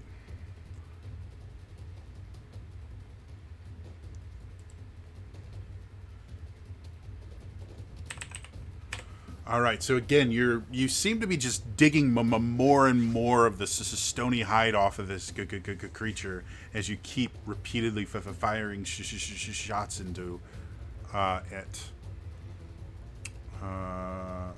Anything else? Bonus action reload, and that's my turn.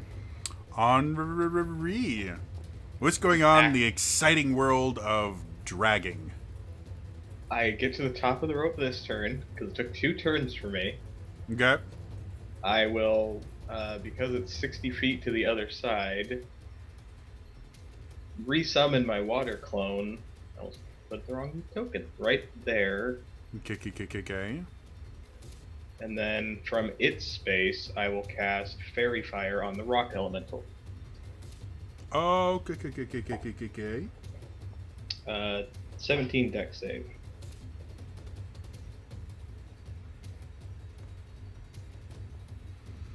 Normally it would fail, but it chooses to succeed instead.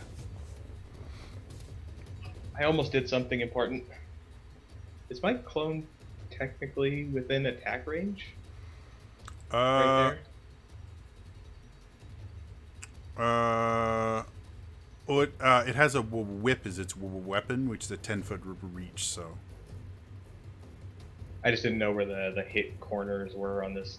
yeah, you're this is the corner over here. So we'll say that you're in the attack range.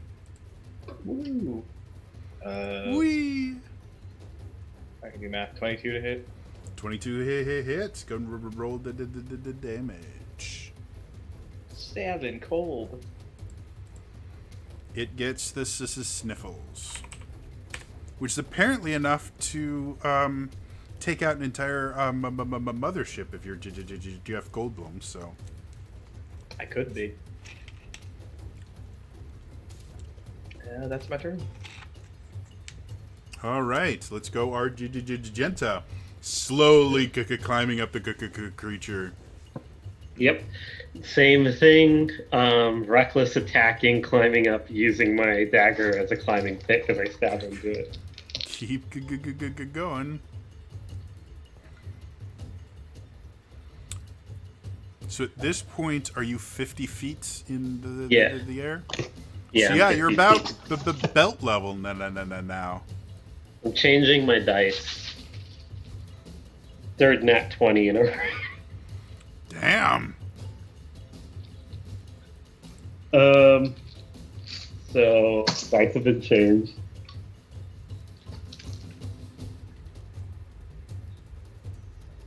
Eight, 10,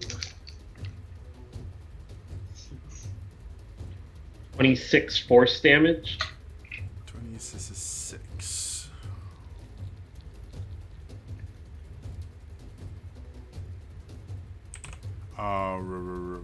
Right. And then a 16, which I think misses. Yeah, so the first one goes in, and it goes deep. as you kind of twist to pull it out, you notice beneath the outer skin, the hard, rocky exterior of this creature is an even harder, rocky interior of the creature. Anything else you wanted to do? Nope, that's my turn. All right. At the end of your turn, it's going to slam its foot to the ground. Make me dex saves. Buddy, but Henri and Commander. Does me sitting on the ground count as? Do I still need to roll to see if I fall over or? Yeah, go ahead, because you'll go from sitting and being in control to on your back. It's like that game where you're on the trampoline. You know, you're sitting down, people trying to knock you over. That's a 12. All right. We'll deal with that in just a second. Liliane, Vala? 17. Yep, you're prone. Natural 1 plus 7, so a total of 8. Cool, you're prone as well. Argenta, as you're climbing again, he lifts up his leg and you feel these tremors go through the entire body of this creature. And as you try to hold on as much as you can, your grip slips a little bit and you start falling to the ground.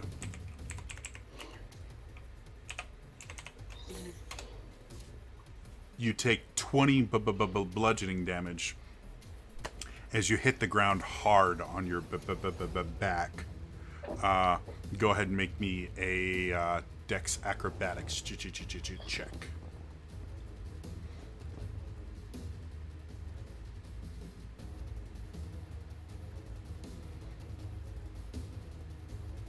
Six. You are prone as well when you hit the ground. Liliane, you are up. Let's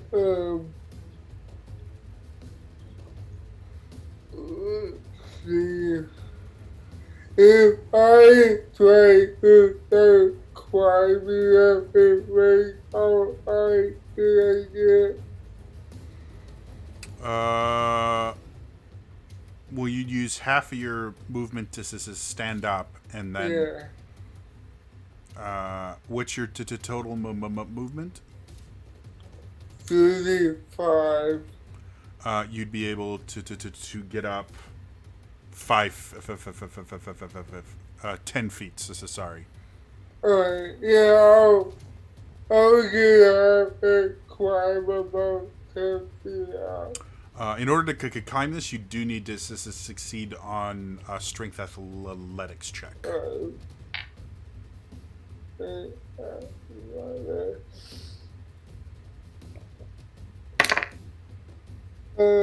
23.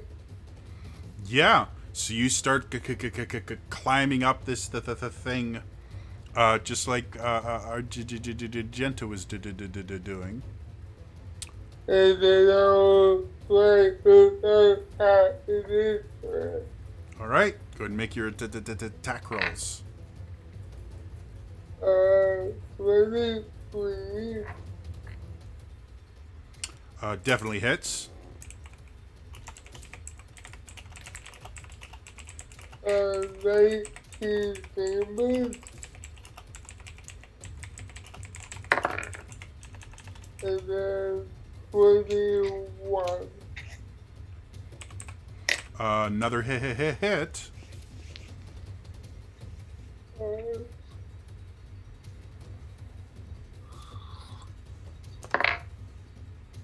And that will be 21 damage.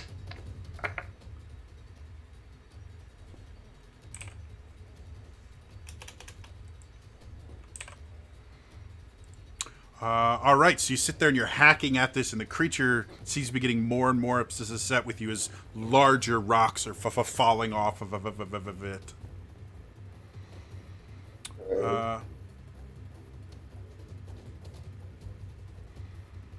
Let's go. Anything else you wanted to do?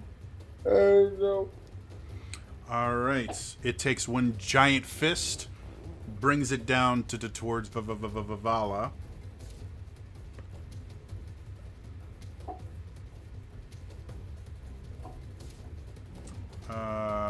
32. No, that's 30 points of bludgeoning damage as you get squished. Vala is unconscious. And then it turns to where Liliane is and tries to slap her off its body.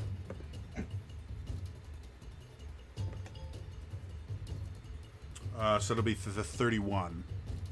Yeah. And that'll be 30 bludgeoning damage. And just like with our Genta, you need to make a strength save to stay on it. Okay. 22. Yep, you're fine. You're holding on as hard as you can as it just smacks into you.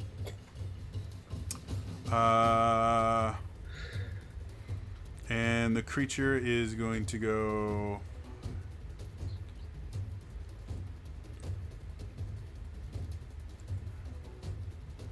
right here. Next to Commander. Just as a question, can you opportunity attack while prone, or am I too like? You can. Any attacks made while prone have disadvantage, though. All right, I'll at least attempt it. Hope I don't roll worse. I do. That's a 15. Yeah, so you try and swing at it, not even close. Liliane, you don't get an opportunity attack because you're on it, so you went with it.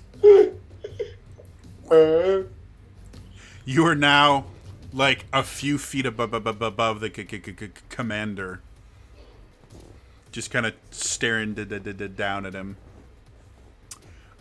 Brings us back up to Vala. I need a death save. I rolled a 16. Right. Commander, there's a giant rock creature right in front of you. Yeah, I just totally forgot I have the sharpshooter feat, so I could have been adding 10 to these rolls if I did. Yeah, it might have been useful. Yeah, if I remember that, that would have been great. It's so weird that the range-based fighter would have sharpshooter. Yes, well, it's D&D Beyond has it buried somewhere where you have to go dig for it and never get. So I really should have something on the attack rolls that indicate, oh, by the way, you can use a sharpshooter shot.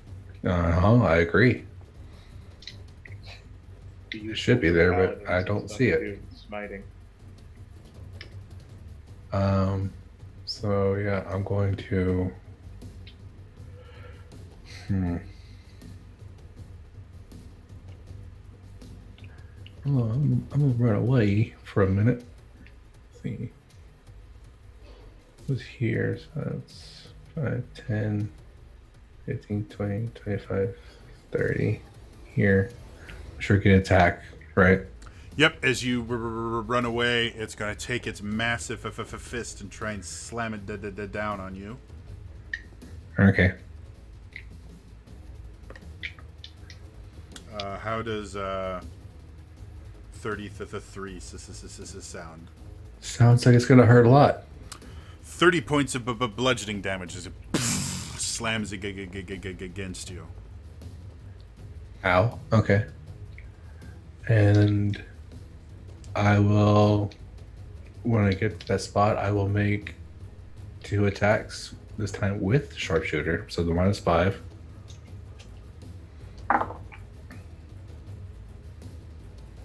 Huh? Okay.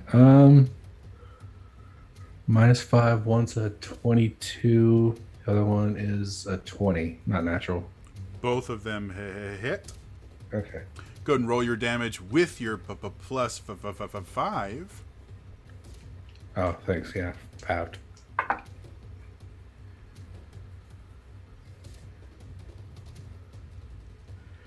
Or plus 15. 10, sorry. Don't Okay. don't have the damage. I will half it when you tell it to me. Okay. So I know 20 for one, 22 for the next. Okay. And I'm going to do an action surge and do the same thing. Okay. So you guys watch as he runs away. He gets smacked by this giant fist, which sends him flying, but he quickly recovers. And as he rolls out of the fall, he fires off to 2 shots that hit right at the joints and dig pretty deep into the stone flesh of this monster. He quickly kind of spins around, brings Fury up again, and aims to 2 more shots. Plus, what is it in math? Where'd it go? 11, that's right. So 21 and 24. Both of them hit. Go ahead and roll the damage. 17 and 14. No, that's not right. Sorry, hang on. Math 17. is hard. That's 22, and 14 is 19. All right. How do you want to do this? Are you serious? Yeah. Wow. Okay. I want to blow out his. What side is Lillian on? It would be there. Yes. So his left. I want to shoot out his right knee and let him fall back into the hole. Okay. So you guys will watch as he goes down, and he fires to 2 more shots. You watch as the giant creature starts to kind of stumble quickly.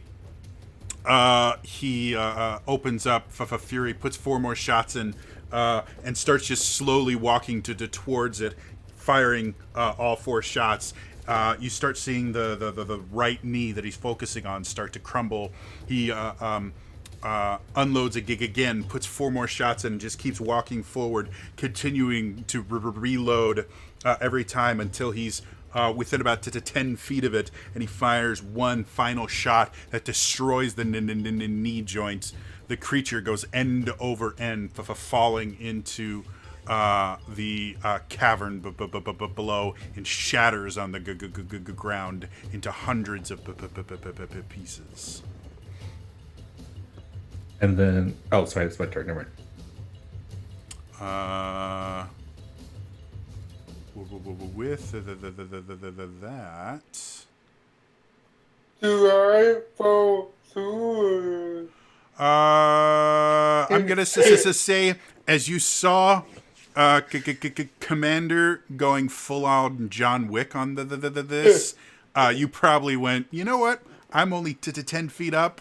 I'm good. And just kind of hopped off onto the rock that was right there. Unless you want to fall with him. No. I mean, you are always welcome to do that. So as you guys are standing there, kind of catching your breath a bit, very quickly, Vala, I'm going to have you roll me one more death save. I was going to say, do I see Leopold anywhere? That's a We're going to 4. get to that in just a second here. So you have one failure. As I see Vala still bleeding out, I kind of crawl over my rage ending and use my last spell slot to heal her. Okay. So go ahead and roll your heal. You heal 6 hit points. Vala stabilizes and opens her eyes.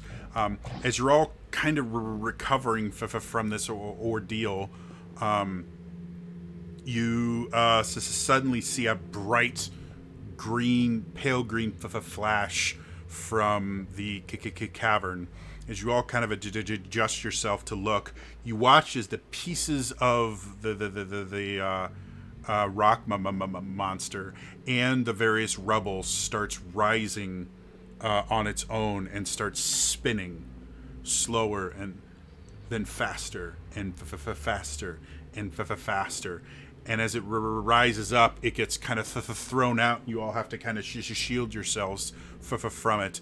You see the vampire wizard standing in the middle of the summoning circle, chanting and speaking some arcane language that none of you recognize. You watch the five bodies of the vampires that were a part of the ritual start rising as well, and slowly you watch as this very kind of dark, thick, almost paste-like liquid is drawn out of the very pores of the creatures, and as this liquid is pulled out, the bodies desiccate and to turn to dust as the 5 bits of vampiric blood go and kind of circle themselves around the vampire wizard. He coalesces them all into a ball in one of his hands, covers it with both hands, then slams it to the ground, and there is a huge explosion of a force that knocks you all back. And afterwards, there's nothing. There's no sound. There's no wind. Some of you that have been on battlefields before immediately start checking to see if maybe you've just gone deaf. But no, you can still hear. There's just absolutely nothing is making any sound currently. And you watch as the summoning circle itself bleeds into the ground and vanishes, and the portal above kind of sparks and flames and suddenly closes.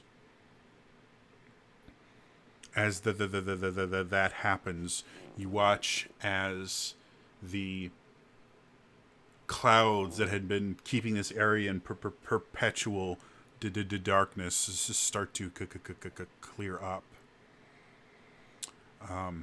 You see the vampire wizard, as soon as the sunlight hits him, he kind of winces and tries to cover himself as his skin starts to slightly kind of smoke. And you see Leopold come over and just take his relatively large shield and kind of shield them both from the sunlight. What would you all like to do? Well, Argenta kind of beat me to what I was going to do, so I'm just going to make my way slowly around the hole towards everyone else. Okay. As you do that, you feel the hair on the back of your neck stand up as you feel a powerful magic spell is being cast, and you watch as both of the Leopold and the vampire vanish.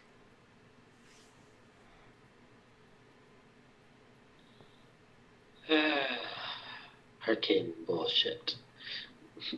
Did they do that, or was that something else? Did they try to tell you? Say that again, Lillian. I'm thinking out loud. Did they try to you? I mean, you're not really trapped. You guys are. There's nothing keeping you here per se. You guys are in Sanguinius. You can go wherever you want. They've just disappeared for the moment. We have the letter, the invite to the council. Yeah. Right? And I know my way around Sanguinius. Yeah. And to be perfectly honest, anyone in the entire country could tell you how to get to the blood capital. Right. We're good. Well, How I mean, long? Because we technically, after we took that long rest after the fire elemental, it's been like, what, less than 10 minutes since we took a long rest? well, we woke up, we had some breakfast. Some brunch. At the very least, take an hour, think about what we need to do. I do have. There's a place in House Evero we could go to. As you're all kind of sitting there, Vala, you feel in your mind a familiar feeling of a message spell, and you hear Leopold's voice. Sorry, I wasn't expecting him to do that.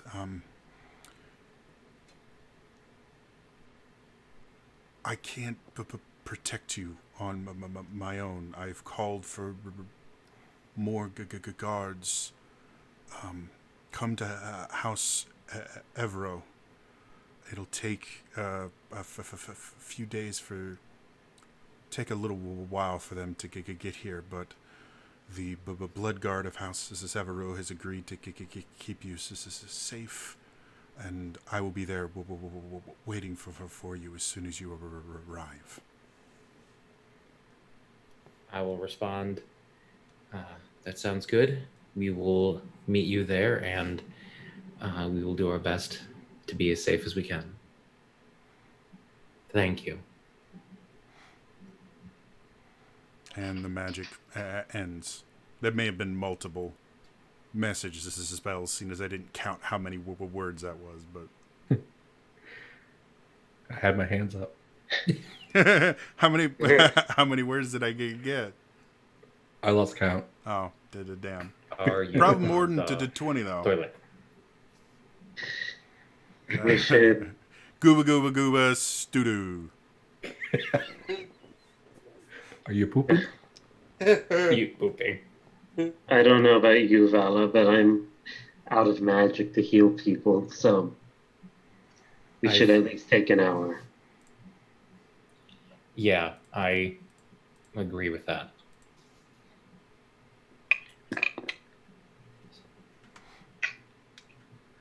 All right, so head back to our camp spot, or you guys want to start heading the other way? I think camp spot. Yeah, Yeah. I think We don't know what we'll encounter. That's a very good point. spend an hour here, then break camp and start heading to Evro. You know, from where you are right now, you're no more than maybe a week away from Evero on foot. And if you can find alternate forms of transportation, you could get there a little faster.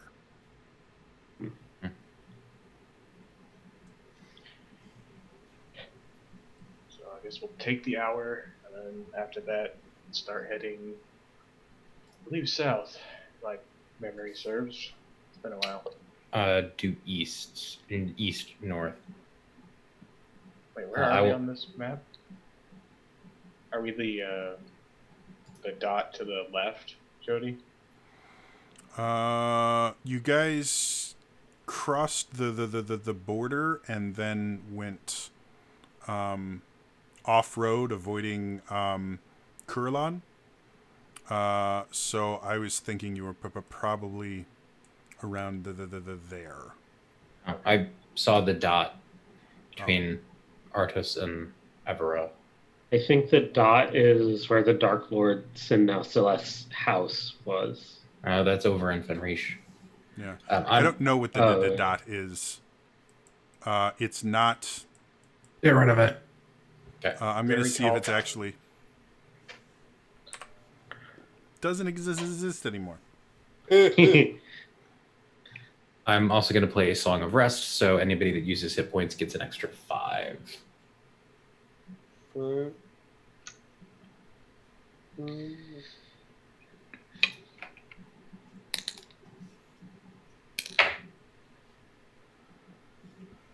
So as you guys all kind of lick your wounds and mend as well as you can, you do notice that the area that you're in, after becoming relatively sunny,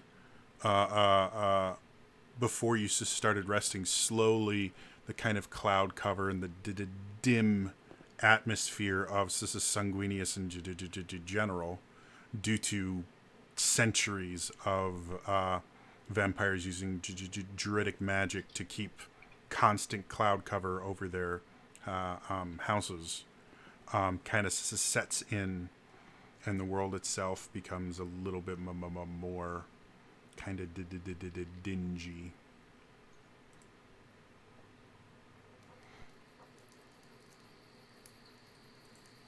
Okay.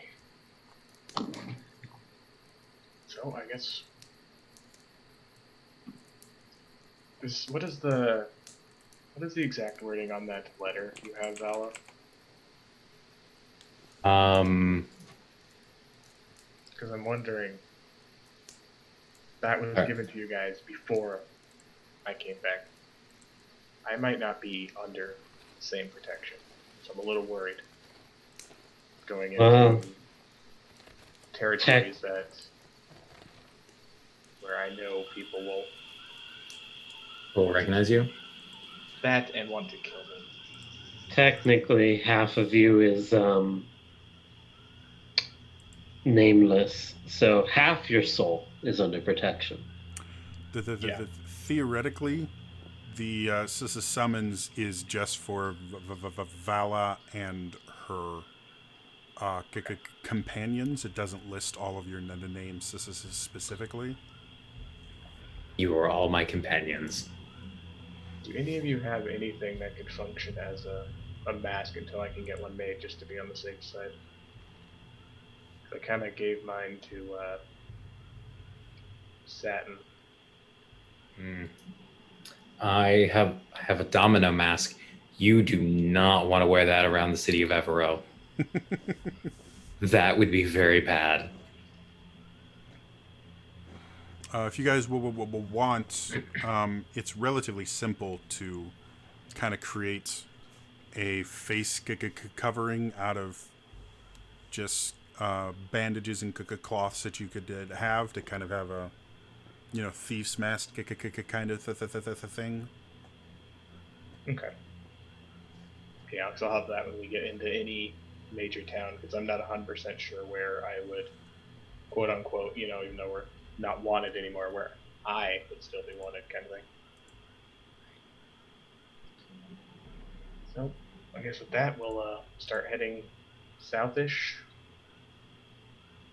Seems to be. Yep. Yeah, we can start headed that way, and I know a place we can stay while we're in town. Okay. So as you guys to travel south, you're actually kind of surprised over the next week of travel. You don't run into almost anything, even when you were crossing the major highways and the things like that.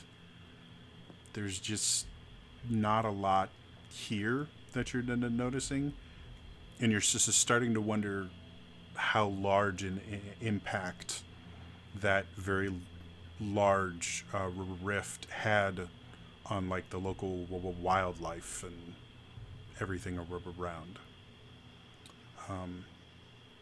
But without too much difficulty, you guys are able to make it to House Evero, and that is where we are going to end it for tonight. Thanks to everybody that showed up. As always, if you missed any of the episode, I do upload these to my YouTube channel. It's youtube.com/TrainerJody. So feel free to check out the entire series there. If you want to see all the way from day one, what these guys were doing, and all the crazy stuff that's happened. I do have a second campaign I'm running, so the weeks that I'm not running this, like next week, I will be running that campaign, which is called the Traversing the Veil. And it's got a brand new group of players, one of which was part of my old Kingdom of the Kale Isles campaign. The other 3 are new players for me. And so far it's been pretty cool. They're, traveling on an airship. They got attacked by a giant sky leviathan thingy. It was great. And now they have a dragon knight they have to fight. So that'll be super cool. Otherwise, yeah, that's all for me today. And I will see you guys next time. All right? Bye-bye.